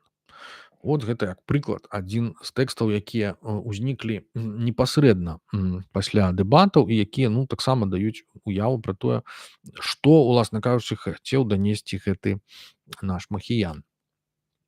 Вось. Але, вядома, вось усе гэтыя ідэі, якія нагалошвае, это як бы не ён прыдумаў, вот, яны ўжо сустракаліся раней. Вось. Вось таго карэйскага манаха Кіма Усяна, так, якога сустрэлі тыбетцы у Наньчжоу, значыць, ад яго таксама захаваліся там пару фраз літаральна. Вось, і адна з іх это наступная. Недуманне гэта дысцыпліна, незгадванне гэта засяроджанасць, а нез'яўленне ілюзорнай мыслі гэта усведамленне. Бок правільнае разуменне, да, па-ангельску там тое, што кажуць insight, як бы. Вось. То бок не думаць, не згадваць і не ствараць нейкіх сабе як бы ілюзорных канцэптаў, уяў. А гэта значыць, у прынцыпе, не карыстацца як бы рацыянальным розумам, таму што ён проста па-любому будзе ствараць гэтыя канцэпты, так, і вобразы. Значыць, і такі вось максімалізм сапраўды, да, чанінскі. І той же самы монах Кім Усян, ён, значыць, часам раіў, што можна паўтараць адзін гук нейкі, адзін там, да, і ўсё больш нізкім голасам, вот, і пасля гэтага трапляеш у такі маўклівы стан, як бы, от этого нядумання, адсутнасці думкі. Напэўна, как-то так. І як бы вось. Ну, сапраўды такія цікавыя парады, можна сказаць. Вот. это што тычыцца канкрэтна нейкіх, ну, тэорый адно, а потым яшчэ нейкія практычныя, да, рэчы. Значыць, яшчэ зусім незадоўга да дэбат, значыць, быў на тыбецкую мову перакладзены тэкст, Танькуана, вось таксама, чанінскага манаха, называецца «22 пытанні пра Махаяну». Вось. Што ён там піша: «Бадхісатва здольны зразумець, што ўсё пустое і што ўсе дхармы паўстаюць з мыслі. Калі мысль неўзбуджаная, усё знаходзіцца ў стане дадзенасці альбо, як бы сказаць, гэткасці. Вось suchness, вот, ці thusness, там па-ангельску па-рознаму гавораць, ці thisness, па-мойму, неяк так. Вось, значыць, ну, я звычайна это кажу як дадзенасць, нейкая канкрэтная дадзенасць, стан дадзенасці, такое, як ёсць, да? Альбо, ну, вот, але часам гаворыць гэткасць. Вось, і калі мысль няўзбуджаная, так усё знаходзіцца ў стане дадзенасці, і гэтак бадхісатва здольны адмовіцца ад канцэптуалізуючай і ўхопліваючай мыслі. Ну, так вот я ўжо не хлямяжа пераклаў. Тады дыскрымінацыйная мысль не паўстае. І гэта ёсць івосным прынцыпам чыстай нірваны. То бок, ну, прыблізна тое самае, што мы казалі перад тым, так? Ну, і вучань Махіяна яшчэ таксама пацвярджае, да, здаецца, это быў першы тыбецкі манах школы Чань Намкай Нінгпо. І ён сказаў наступнае: «Шлях найвышэйшай ёгі немагчыма ўхапіць поглядам, а не выразіць словам». Ну, менавіта найвышэйшай ёгай мелася на ўвазе найвышэйшае мастацтва менавіта вось медытацыі. Вось яны так яго называлі. Значыць, калі гэта немагчыма не толькі ўхапіць поглядам, але ані выказаць словам, ну, гэта ўжо такое, як бы для камалашылы і для індусаў такое пачынае быць крышачку red flag, што называецца. Асцярожней з гэтымі хлапцамі. Значыць, ёсць такі тэкст, які называецца «Кароткія прадпісанні». Вось, менавіта, што тычыцца медытацыі. Гэта адно з такіх, ну, важных, як бы, сведчанняў, поглядаў тагачасных прадстаўнікоў школы Чань, і у тым ліку Махіяна, яно захавалася ў тыбецкім, у тым ліку перакладзе. І вось я думаю, што варта іх прачытаць, таму што, ну, чароўны абсалютна тэкст. Вось, кароткія прадпісанні. Усё незлічонае мноства чуйных істотаў месціцца ў турме сансары, у рацэ пакуты, у пастцы няведання. Каб знішчыць іх і прывесці чуйных істот у нірвану без рэшткаў, рабі наступнае. Сядзь, скрыжаваўшы рукі і ногі. Выраўняй спіну. Захоўвай нерухомасць цела. Захоўвай маўчанне. Адвярніся і не ўвязвай 6 брамаў мыслі, пачуццяў, з іхнымі аб'ектамі, і тады звярні ўвагу на ўласную мысль. І ўбачыш, што мысль не мае ніякай сутнасці. Таму не думай ні пра што. Не ўвязваючыся ні ў якія эмацыйныя станы, не стварай сабе ніякіх паняткаў. Як толькі такім чынам цалкам вычысціш разумовую сферу, не запыняйся нідзе. Калі доўга так пасядзіш, мысль стабілізуецца. І раптам. Сама пакута ёсць прасвятленнем. Сама сансара ёсць нірванай. Прырода мудрасці не мае пачатку, не мае канца, не знаходзіцца ў цяперашнім. Усе трое часоў пустыя і роўныя адно аднаму. Сама пустэча пустая, таму не стварай сабе панятку пустэчы. Не думай пра пустэчу, як пра пустэчу. Сядзі тройчы кожны дзень і кожную ноч, адрэж карані высілкаў. Не думаючы, культывуй мудрасць, якая перасягае думанне. Сутры кажуць, што думаць – гэта значыць не думаць. Таму не думай нават пра пазбаўленне думак. Не думай, перастань думаць. Не думай пра ружовага слана. Тут таксама. Гэтак медытаваў Дхарматара. Лічыцца, што Дхарматара – это тут другое імя Бадхідхармы. Так? Часам яго называюць Бодхидхарма-тара. Вось. Неканцэптуалізацыя гэта яснасць. І яснасць ёсць беспаняткавай. Гэта ёсць мудрасцю зважання на сябе самога. І канцоўка такая, апошняя фраза. Нічога, што тут сказана, не ёсць цверджаннем. Вельмі цікава, да? То бок чаму ты так, ну, ці то, што з гэтым нельга спрачацца, ці што на гэта нельга распаўсюдзіць нейкія лягічныя правілы, законы. Я не ведаю, чаму вось гэты дадатак, калі вельмі цікава. А вось, ну, гэта абсалютна, кажу, цікавы тэкст, і ён фактычна практычна ён апісвае медытацыю, прычым як бы медытацыя, якая такой самай застаецца і да сённяшняга дня, можна сказаць. Бок колькі гадоў, так? Больш за 1000 гадоў. Як мінімум. Але ёсць там вось такія ўстаўкі, так, вось гэтай менавіта такой парадаксальнай філазофіі, да, йогачаравай ці там мад'ямакавай, цяжка сказаць, да, што калі сама пакута ёсць прасвятленнем, там без кантэксту як бы не заўсёды зразумела, ось, што маецца на ўвазе канкрэтна, да, з чаго сыходзіць. Вось, сансара ёсць нірванай. Ну так, мы ведаем, што это нагарджунаўская максіма такая, але як бы як яе тут разумеюць, ну, як бы недастаткова, сапраўды словы як бы самі па сабе не здольныя перадаць, да. Вот. Але мы бачым, што это мудрасць, яна, як мы ўжо казалі, яна ў нас, як бы яна не мае канца пачатку. Вот. Пра пустэчу там ідзе.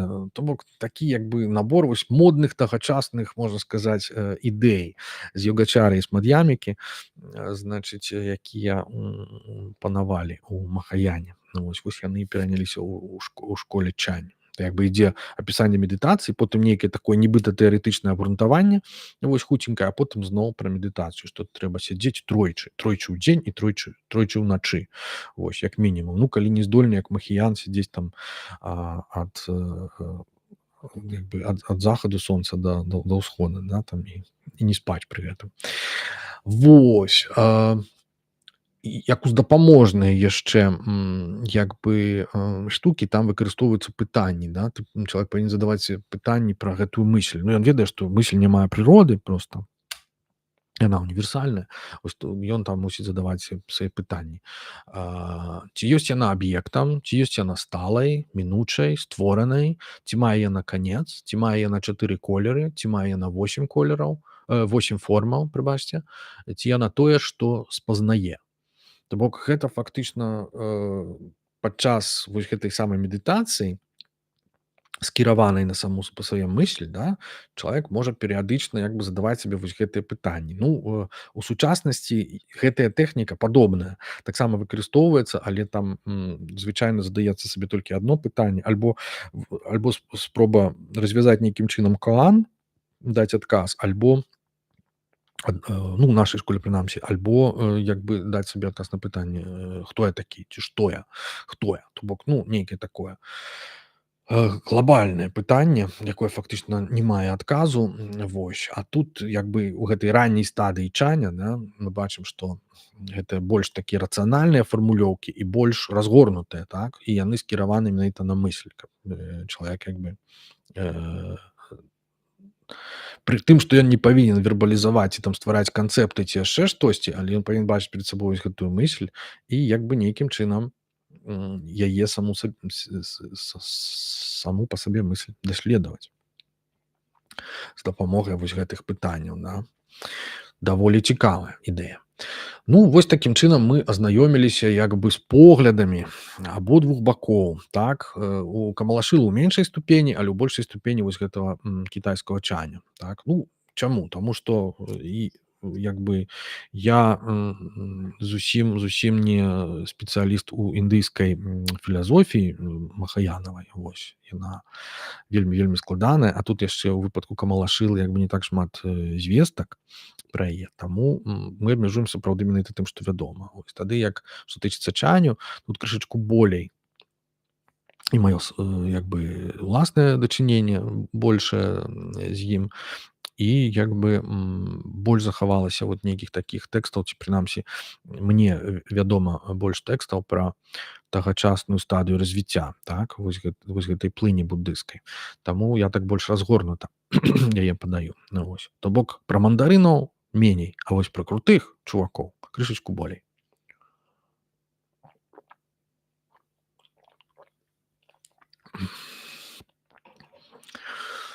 Працягнем. Ну,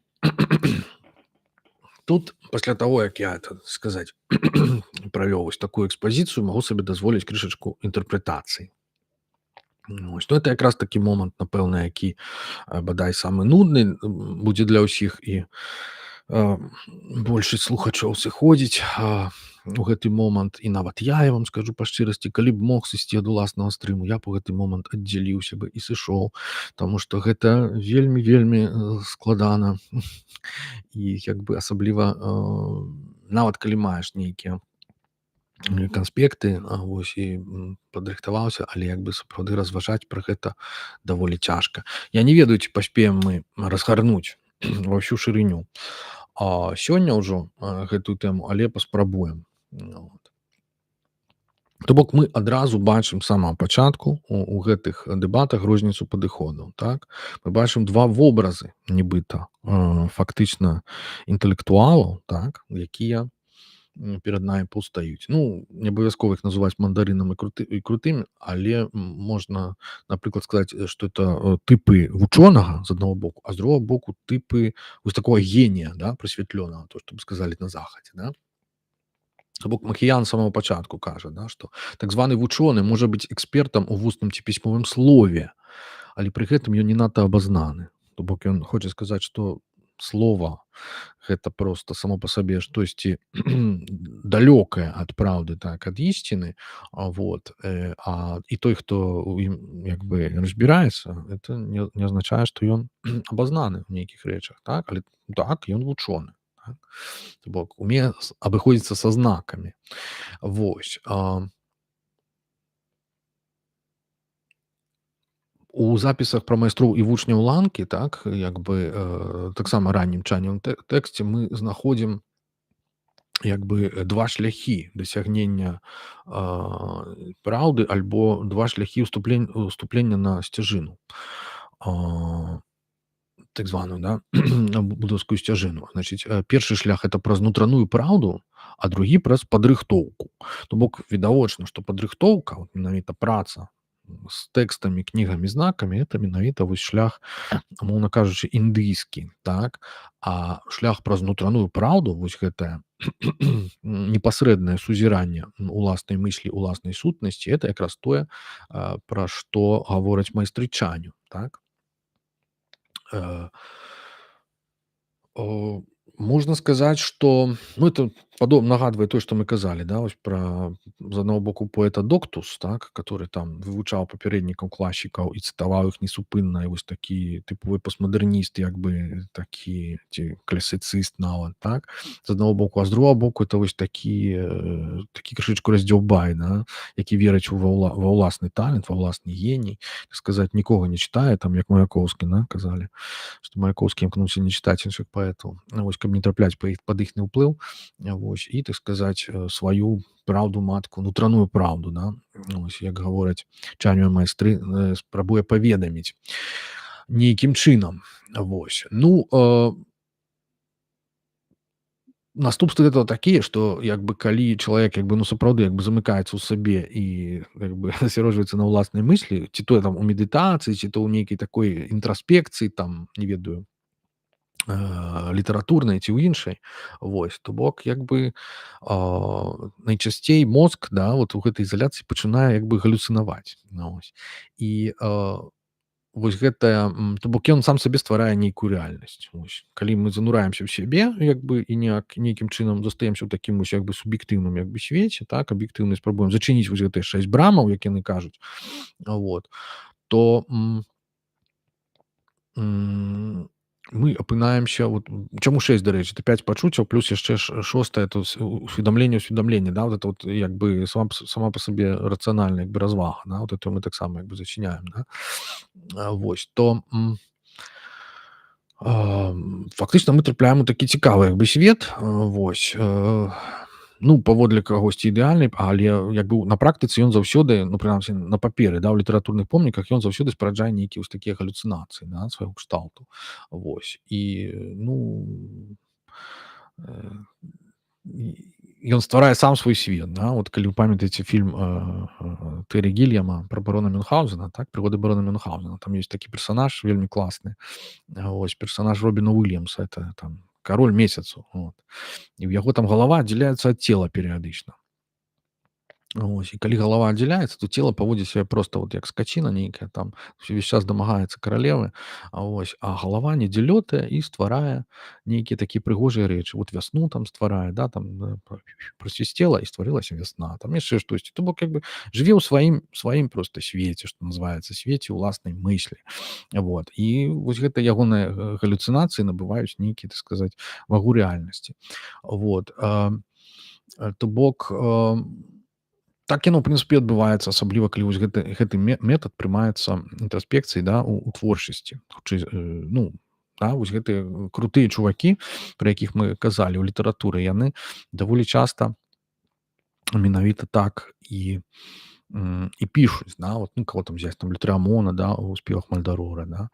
Значыць, гэта проста, як сказаць, там вось проста разгул уяўлення, што называецца, нейкіх образаў. Ну, кожны, хто пачынаў нейкім чынам такім як бы пісаць, да, ну, там узяць тых жа сюррэалістаў, гэтак далей. То бок, вось гэта ўсведамленне, як бы так сказаць, уласнай круцізны і сітуацыі, так, калі чалавек сам-насам з уласнай як бы мыслю, вось яно спараджае даволі часта вось гэтыя такія галюцынацыі. Вось ад гэтага як бы вельмі цікава, што пачаткоўцы, так, якія пачынаюць медытаваць, ну, я ў тым ліку, яны проста этой стадыі ніколі не могуць пазбегнуць.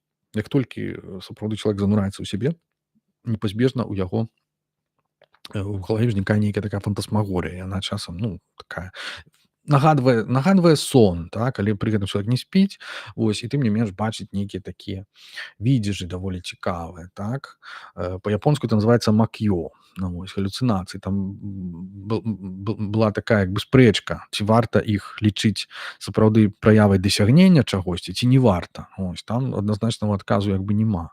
Ось, як бы не варта іх пераацэньваць, кажуць, што як бы, ну, але з другога боку яны з'яўляюцца як бы індыкатарамі таго, стрэлкамі, да, таго, што мы ідзём як бы правільным шляхам, то есть як бы што мы сапраўды медытуем. То бок як бы, ну, ўжо сталыя такія медытатары, яны як бы пазбаўляюцца вось гэтых розных такіх відовішчаў, так, і прымхаў.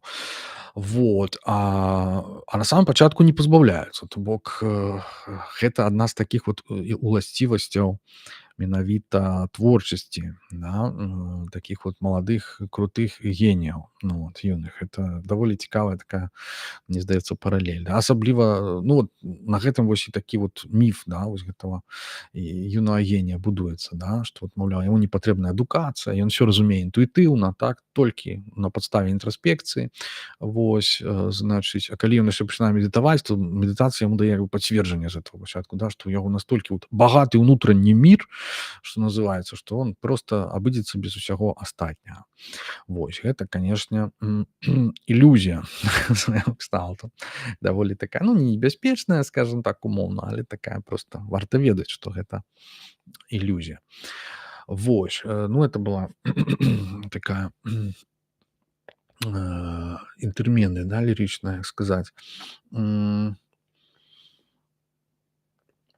Ось, ну, паводле тэорыі як бы Чаня, да, лічылася, што менавіта вось чалавек, які здольны вось так вот занурыцца вось гэтае самасузіранне, да, што ён як бы больш таленавіты, вот менавіта вось я кажу пра міф юнага генія, што ён проста нашмат больш таленавіты, чым як бы звычайныя людзі, да. Што все вот астатнія, вот это вот паступовае, вось гэтае вот развіццё, падрыхтоўка, як яны казалі, так, што гэта для як бы звычайных розумаў, для такіх звычайных людзей, вось, як бы здольны вучань Будды, так, ён павінен проста як бы адразу ў гэты стан як бы трапіць. Ну, гэтаму можна таксама насамрэч навучыцца, але як бы, ну, адразу гэта амаль немагчыма, як мне здаецца, да? То бок згадуючы таго ж Лютрамона, да, як ён вось гэты свой міф, да, вось, пра геніяльнасць як бы разбураў, што, ну, в прынцыпе, мне здаецца, што геніяльнасць сама па сабе, ёсць міфам. Ну, гэта выплывае ўжо з таго, што, сама асоба ёсць міфам, да. То бок, калі ўспрымаць усе свае дасягненні за ўласную заслугу, ну, напэўна, можна прыпісаць там свайму генію там, да, ці дэману, ці чамусьці яшчэ, казаў Сакрат, здаецца, да, прыпісаць нейкія вось гэтыя здольнасці, уласцівасці. Але калі разумець, што як бы, ну, усякі свет унутраны ёсць як бы вынікам шматлікіх як бы ўплываў, то нейкіх ідэй, да, выпадковых, якія абсалютна як бы часам не нашы, да, запазычаныя збольшага, як большасць, напэўна, да, рэчаў. Ну вось, тады як бы вот гэты міф пра геніяльнасць, арыгінальнасць нейкую абсалютную, яго давядзецца ад яго адмовіцца. Вось, як ад яго адмовіўся ў свой час Лутрыамон, да, калі ён напісаў, што менавіта падрыхтоўка для паэзіі, да, вот этих сваіх эсэ, да, што якраз от падрыхтоўка, абазнанасць, веданне і гэтак далей, яна больш значыць, чым нейкі такі вось юначы проста вось непасрэдны талент. Ну, вот. Але гэта ён ужо быў у сваім мандарынскім перыядзе. Ну, вось. Цікава, як што за сваё кароткае жыццё ён паспеў пабыць як крутым, так і мандарынам. Вось, правда, мандарына Лутрыамона не заўважаюць часам. І наогул гэтыя паэзіі лічыцца, што это там Брэтон казаў, што это наогул зашыфраваны твор, і што там мы не разумеем, а по-мойму там все вельмі ясна і празрыста. Ну, вот. І геніяльна по-свойму напісана.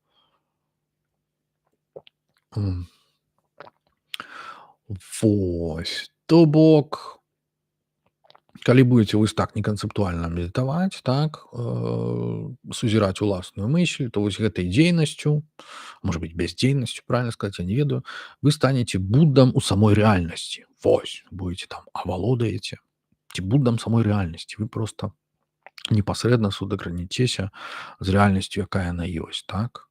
То бок, усе астатнія станы неважныя, вот, а няма іншай вартасці апроч стану Будды, яны кажуць. То бок, это такая вельмі, по-мойму, ну, кітайская по-свойму рыса, да, што практычная, прагматычная. Вот.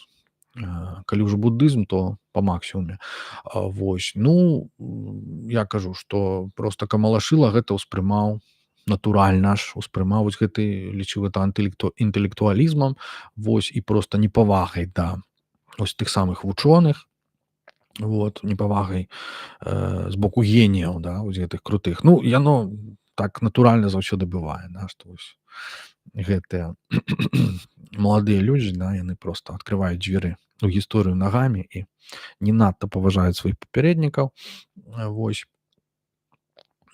Тое самае як бы Камалашыла. Ён быў такім кансерватарам, і як піша Тэлеманс, ён фактычна у гэтых дэбатах бараніў буддыйскія установы, так, як бы навучальныя, як бы.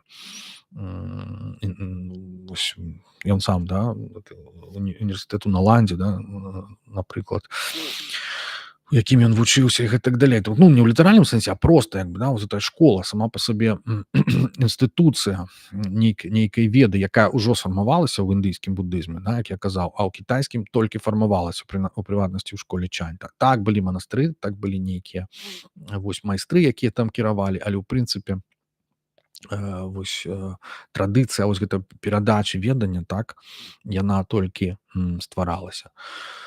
Вось, і такім чынам Камалашыла адчуваў пад пагрозай з іхнага боку, што яны могуць вось гэтыя індыйскія як бы установы класічныя буддыйскія як бы разбурыць, так, вот гэтым сваім поглядам на рэчы, да, што, вот, маўляў, словы нічога не азначаюць. Ну, прабачце, калі словы і знакі нічога не азначаюць, такім чынам кнігі, да, то як мы будзем перадаваць, да? Хаця яны там кажуць пра нейкія сутры, ось, але як бы толькі пра пэўныя сутры, да, канкрэтныя, пра пражнепарамітавыя. Вось. Дык вось, гэта першая такая супярэчнасць, якая ўсплывае ў гэтых дэбатах. Другая супярэчнасць гэта супярэчнасць ці дыхатамія, значыць, паміж працэсам і паміж станам. Ну, зноў жа, это я так бачу, інтэрпрэтую. Ось, то бок, зноў жа, мы з аднаго боку мы бачым падрыхтоўку, это значыць доўгая практыка пад кіраўніцтвам настаўніка, вось, падрыхтоўка да нейкага там лепшага нараджэння ці там прасвятлення там у наступным жыцці, альбо там паступовае маральнае як бы удасканаленне, так, самаўдасканаленне. Вось, гэта ўсё працэс. Вось.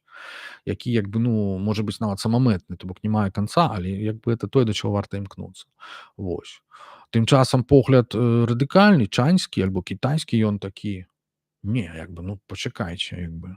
Ну, мы ж у чалавечым уцелаўленні цяпер, то бок нам пажадана как бы у гэтым жыцці як бы дасягнуць нірваны, так? Вось, то бок імгненна, калі мы ўжо як бы заняліся буддызмам, то нам жа трэба стаць буддам адразу, правільна?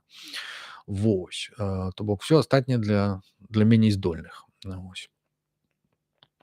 І таму вось яны ў этой канкурэнцыі з гэтымі майстрамі, значыць, віна і майстрамі сутраў, да, вось яны казалі, што майстар сутраў выкладае ніжэйшым вучням, вось, а яны, як маладыя авечкі, караскаюцца на стромкую скалу. Ну, вось, то бок нікуды яны не дойдуць праз гэтыя сутры, маўляў, это абсалютна бессэнсоўна, так? Ну, вось. А, Уласная найвышэйшая мудрасць тых, хто засноўвае сваю медытацыю на ухопленні як бы паняткаў, да, на развазе, это значыць зацемленая іхным уласным цемрашальствам, так? Значыць, ачышчаць разнастайныя паняткі адзін па адным, гэта як пералічваць усе пясчынкі на зямлі. Вось. То бок это доўга. Вось. Гэта ўся рацыянальная як бы сцяжына, яна проста доўгая для кітайскага чалавека. Вось.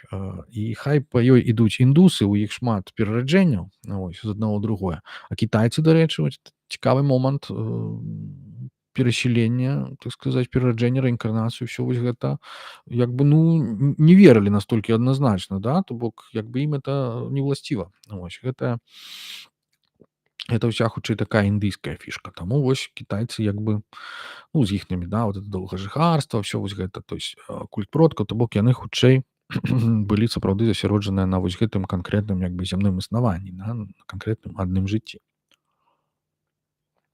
Калі трэба ўратавацца, то трэба ўратавацца тут і цяпер. В прынцыпе, па-свойму лягічна, да? Вось.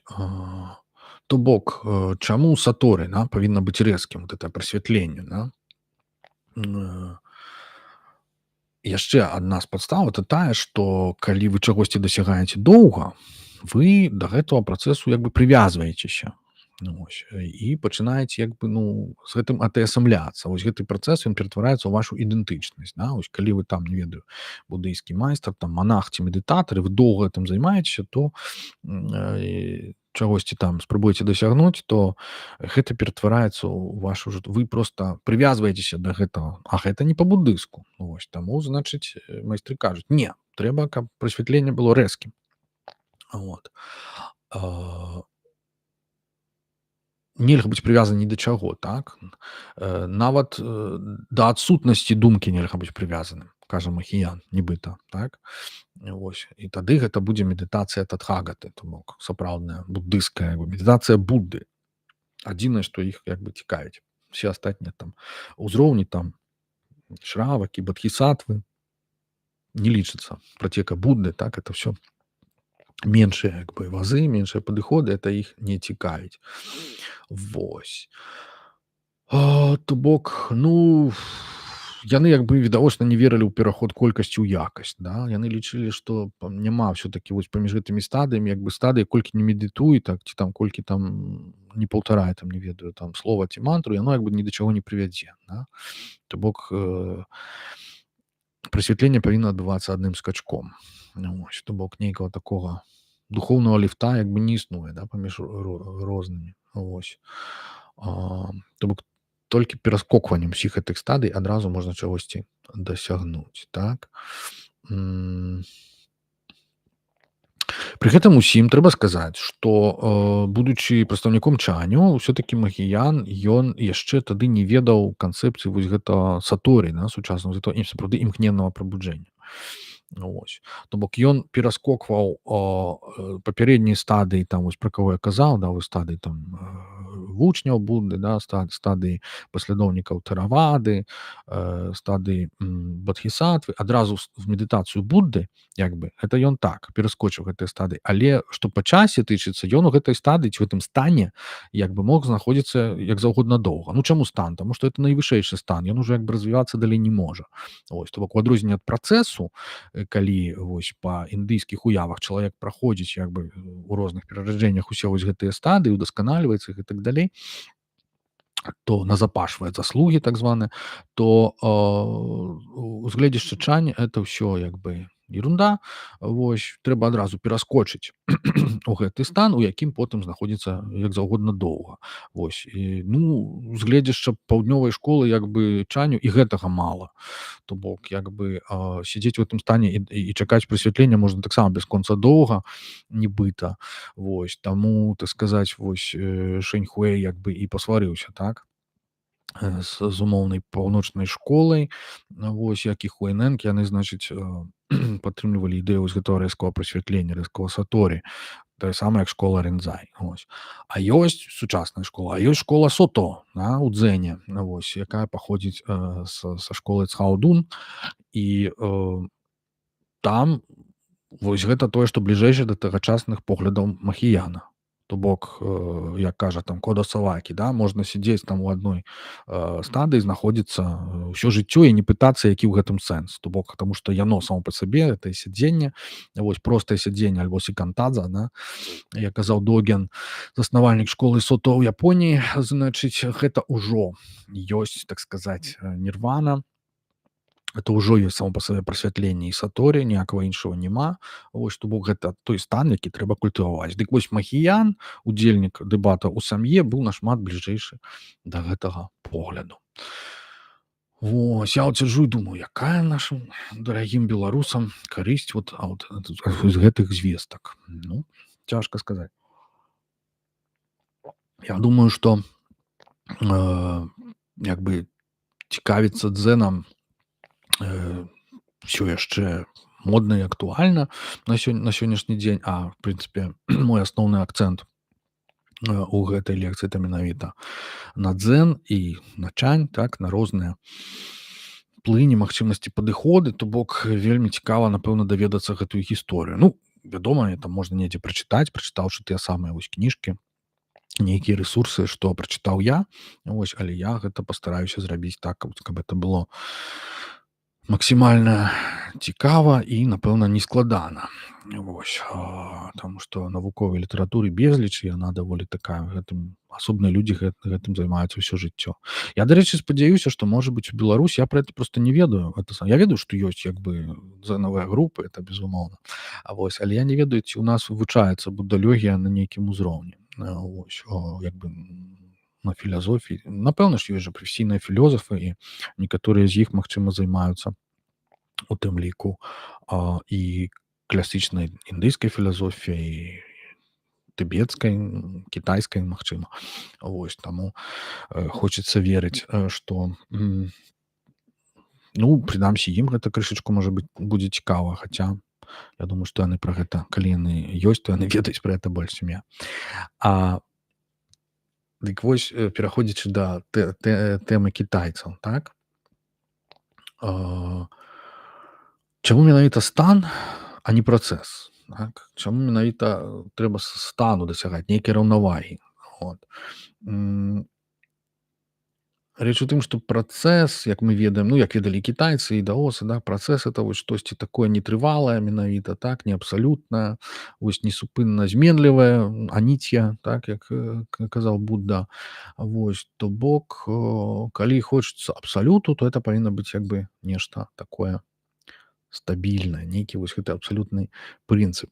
Вось для мяне вялікае пытанне, адкуль вось пошук вось гэтага абсалютнага прынцыпу узяўся ў кітайскім Чані. Вось. Гэта можа быць, з аднаго боку, уплыў менавіта даосізму, вот, альбо і іншых як бы плыняў кітайскай філазофіі, але лічыцца, што перадусім даосізму. Вот. Альбо гэта можа быць нейкім чынам неслушна, ці можа быць слушна, альбо неслушна зразуметая мад'ямака, альбо слушна зразуметая йогачара. Вось. Ну, лічыцца, што вось гэты паўднёвы паўднёвы будызм як бы, і які трапіў у Кітай, так, вось па моры з Бодхідхармам, што ён як бы хутчэй за ўсё быў пад уплывам ёгачары, тады як вось паўночны там нібыта, хутчэй Мад'ямака. Вось, ну, цяжка як бы адназначна сказаць.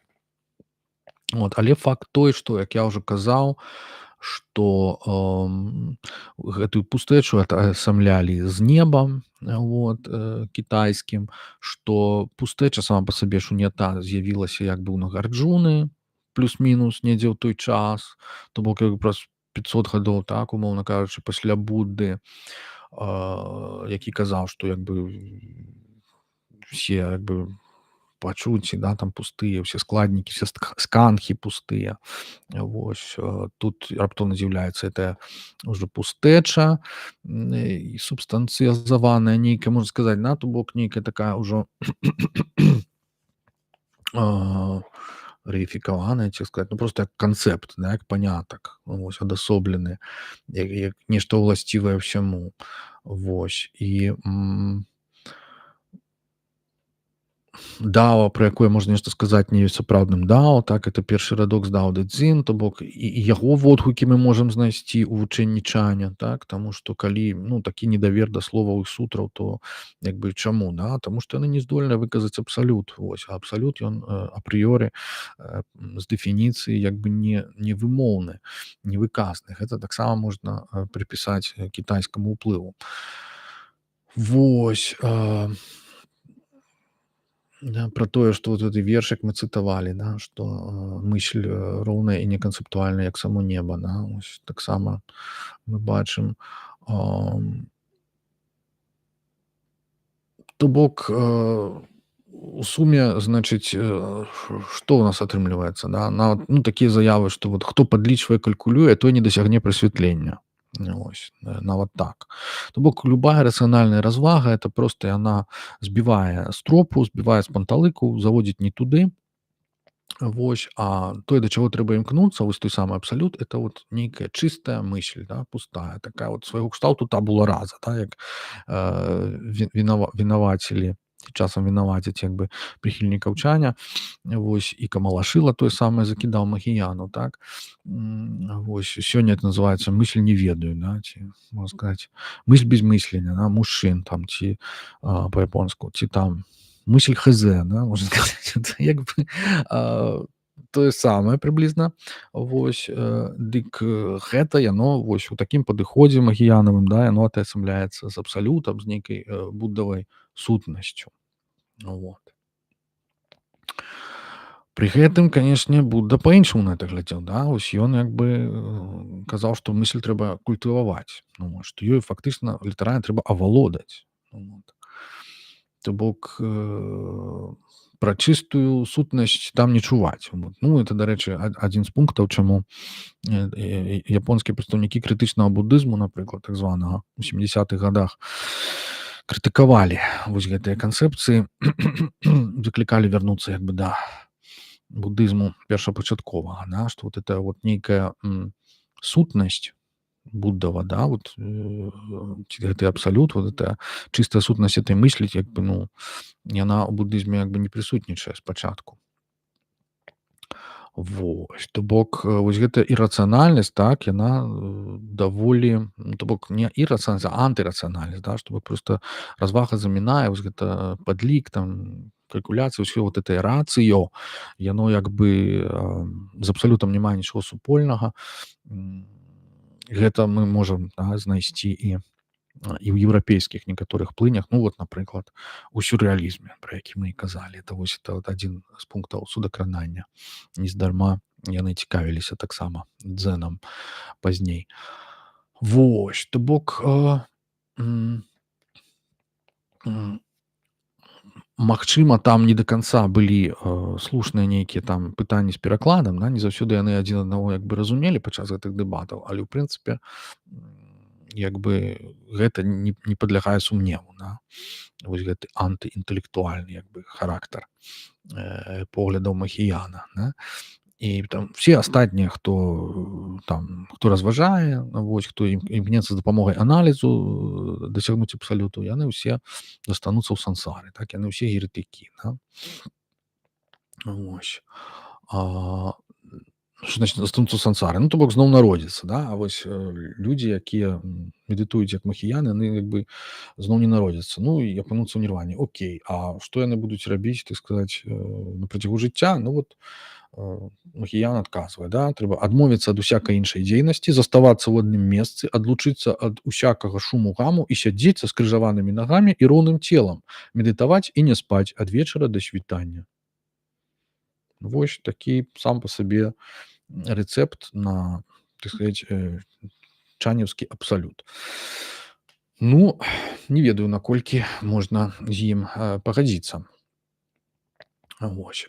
Наогул, як я кажу, так, вось гэтае адрозненне паміж класічным будызмам, яны як бы, ну, і вось гэтай плынню, так, махаяны, яна відавочная.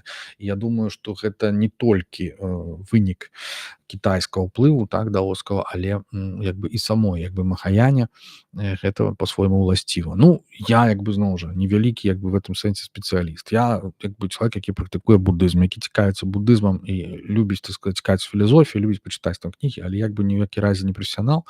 Вось, хаця знаёмы з некаторымі прафесіяналамі і з некаторымі там нават часам супадаю ў поглядах і вельмі прыемна бывае, калі натрапляеш, як бы прыходзіш да падобных высноў, вось потым іх знаходзіш у нейкай такой больш сур'ёзнай літаратуры. Вось, але як бы, ну вот я на падставе свайго досведу прыйшоў як бы да высновы, што як бы махаяна сапраўды яна такая крышачку, яна здаецца вельмі складанай, вось, але па сутнасці яна сыходзіць з такіх даволі простых нейкіх спадзяванняў. Вось. Такіх крышачку наіўных нават, да, з такой пэўнай логікі, да. Ну вось, напрыклад, як ну, у папярэдніх стрымах ужо згадвалі, да, што вось калі Будда ведаў пры нараджэнні, што это ягонае апошняе нараджэнне, так, ён там нарадзіўся і сказаў: это маё апошняе нараджэнне, просто я больш я стану Буддам, там нічого, то это значыць, што як бы, ну, відавочна, што ён ужо ўсё ведаў, ужо як бы прабуджаны быў, яму это все астатняе было не патрэбна. Такім чынам все это было просто вот гульня, просто нейкая значыць такая такое шоу просто, да, такі вот спектакль, які ён паказваў для астатніх, тэатр такі, да, як там піша Борхес у адным тэксце, да. Другі прыклад, да, значыць, ну такі вось, калі, значыць, вось гэтыя ўсе шравакі і прыхільнікі тэравады, да, вось яны ці хінаяны, да, як кажуць махаяністы, да, калі яны, значыць, маюць неправільныя погляды, значыць, яны недастаткова разумныя. А раз яны недастаткова разумныя, вось, то значыць Будда ім не мог казаць нічога свышскладанага і такога як бы слушнага, як ён казаў потым нам. Вось, ці што насамрэч меў на ўвазе, то бок яны яго не маглі нават зразумець, да? Вось. Значыць, ён казаў ім нейкую толькі канвенцыйную праўду, як бы нейкая там упая, да, вось гэтыя сродкі, якую нельга ўспрымаць літаральна. Вось. Это толькі ён ім казаў, для дурных, што называецца. Вось.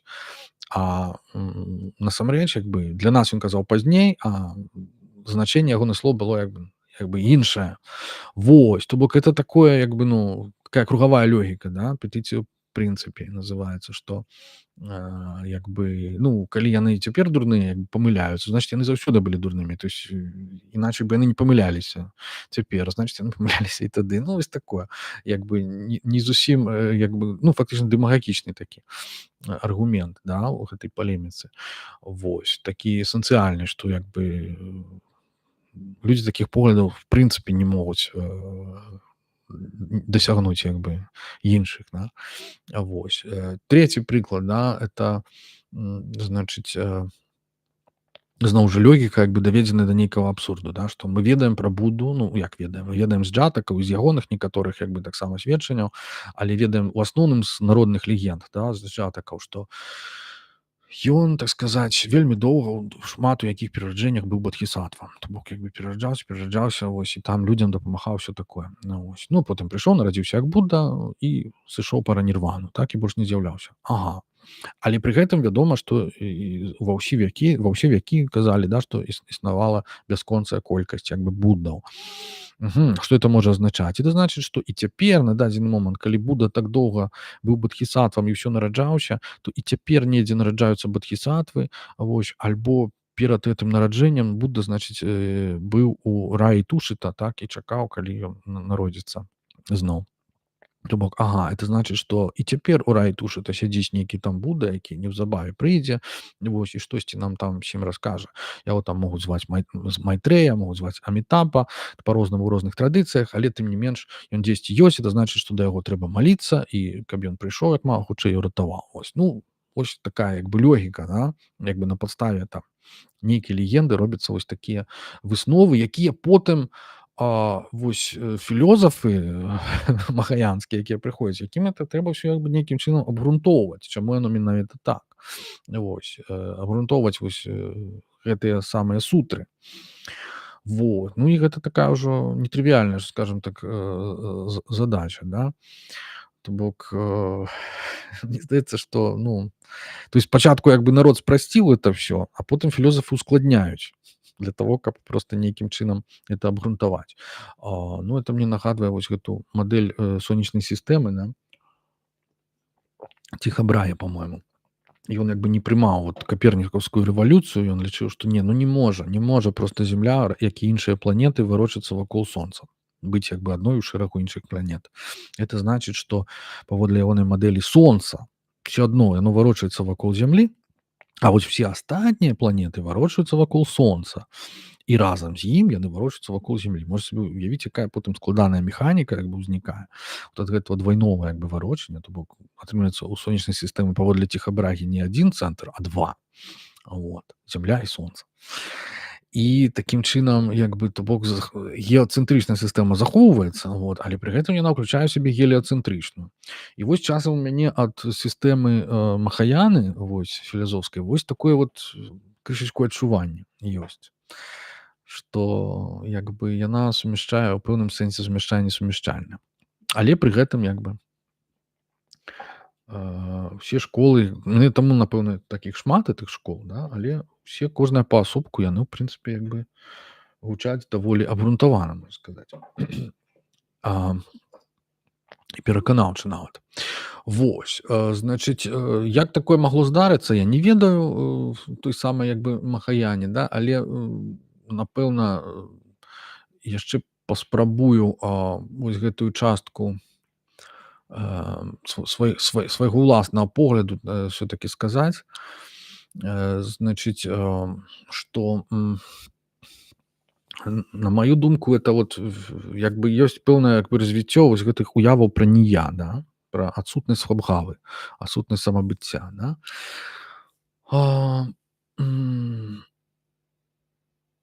То бок Будда у свой час, так, у палійскім каноне, ён кажа пра слушнае адрозніванне, так, слушных канцэптаў ад неслушных, да? То бок фактычна ён быў такім як бы рацыяналістам, можна сказаць, да? Так, ён там дуалістычнага мыслення як бы заклікаў пазбаўляцца, але калі? Менавіта ў стадыях медытацыі, да? Ён проста, ну, пазбягаў адказу на пэўныя пытанні, там, лічыў іх няважнымі і там проста адмаўляўся ад дуалістычнага мыслення. Але ў большасці як бы сваіх прыпавесцяў ён даволі лагічна ўсё абгрунтоўвае, то бок як бы рацыянальна. Вось.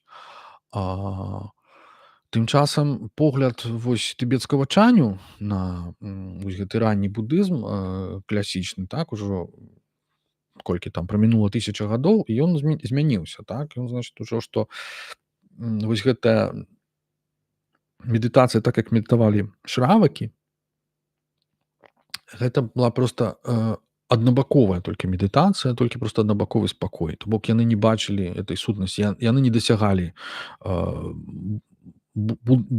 прасвятлення, так, не дасягалі як бы будавай прыроды ў гэтым у сваёй медытацыі, так, як пішуць у тэкстах тыбецкага чаня, так.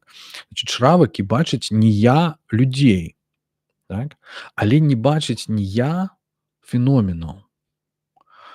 Яны прыбіраюць з дарогі эмацыйныя забруджанні, але не прыбіраюць канцэптуальных. Гэта, да, і праз гэта вось яны лічаць нірвану ўсяго толькі аднастароннім нейкім такім спакоем. То есть яны эмоцыі прыбралі, тыя 3 атруты, пра якія казаў Будда, так, это там, гнеў, значыць, хцівасць, прагнасць, вось, і няведанне, так, вось гэтыя 3 атруты. Яны іх нібыта, прыбралі і, значыць, апынуліся ў такім як бы спакоі гэтай сваёй медытацыі, але не ў абсалюце. Вось. Як такое можа быць, так? З гледзяшча Махаяны. Вось. Для гэтага, для того, каб апынуцца ў абсалюце, як мы ўжо казалі раней, трэба прыбраць яшчэ і канцэптуальныя нейкія перашкоды, да? Альбо наогул пачуццёвы досвед, вот тое, што называецца 6 злодзеяў, так? Мне здаецца, што 6 злодзеяў это чыста махаянаўская такая штука. Будда не казаў пра тое, што самі так, ён казаў пра пустэчу этих скандхаў, так, гэтых стадыяў кожнага само па сабе ўспрыняцця. Вось. Але в прынцыпе як бы там няма такога, што просто вот всё это ілюзія, там наогул там свет ёсць, няма, это просто ён гэтым як бы, ну, просто не займаўся. Ён казаў, што як бы я это ілюзія, сталасць я это ілюзія. Вот. І што все прадметы яны як бы не маюць абгавы, яны сапраўды як бы не сталыя. Але тое, што яны ілюзорныя, в прынцыпе, гэта як бы ўжо як бы махаянавая фішка. Вот. А раз яны ілюзорныя, значыць трэба, каб было нешта іншае, каб была нейкая праўда, патрэбны нейкі абсалют, а гэтага абсалюту трэба ніякім чынам дасягаць. А як вот мы яго дасягнём, так?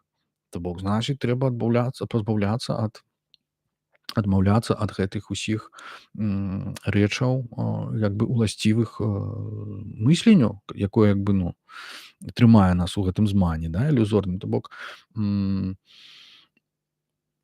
нават Нагарджуна, калі так узяць, да, ён як бы з гэтым дуалізмам мыслення таксама як бы, да, змагаецца, ну, палемічна, ён там як бы даказвае свой погляды, да. Вось, але як бы небяспечна, вот ён як бы і паколькі Буддава вучэнне, оно таксама рацыянальнае. Ось, трэба прыдумляць, чаму як бы яно трэба адмаўляцца ад рацыянальнага разумення этого вучэння, але трэба яму прыпісваць нейкую іншы як бы містычны змест, да. Вось, то бок вось такое адбываецца у Махаяне на працягу вось гэтых 1000 прыблізна гадоў, да. Вось, і па выніку Махаян ужо там парадаксальна сцвярджае, да, што ўжо адварот, да, то што бок як бы Буддава дхарма это ўсё як бы не актуальна, да, то бок таксама ў сутрах кажуць, што калі ты не засвойваеш нават найменшую адрабочку дхармы, гэта і ёсць найвышэйшым прасвятленнем.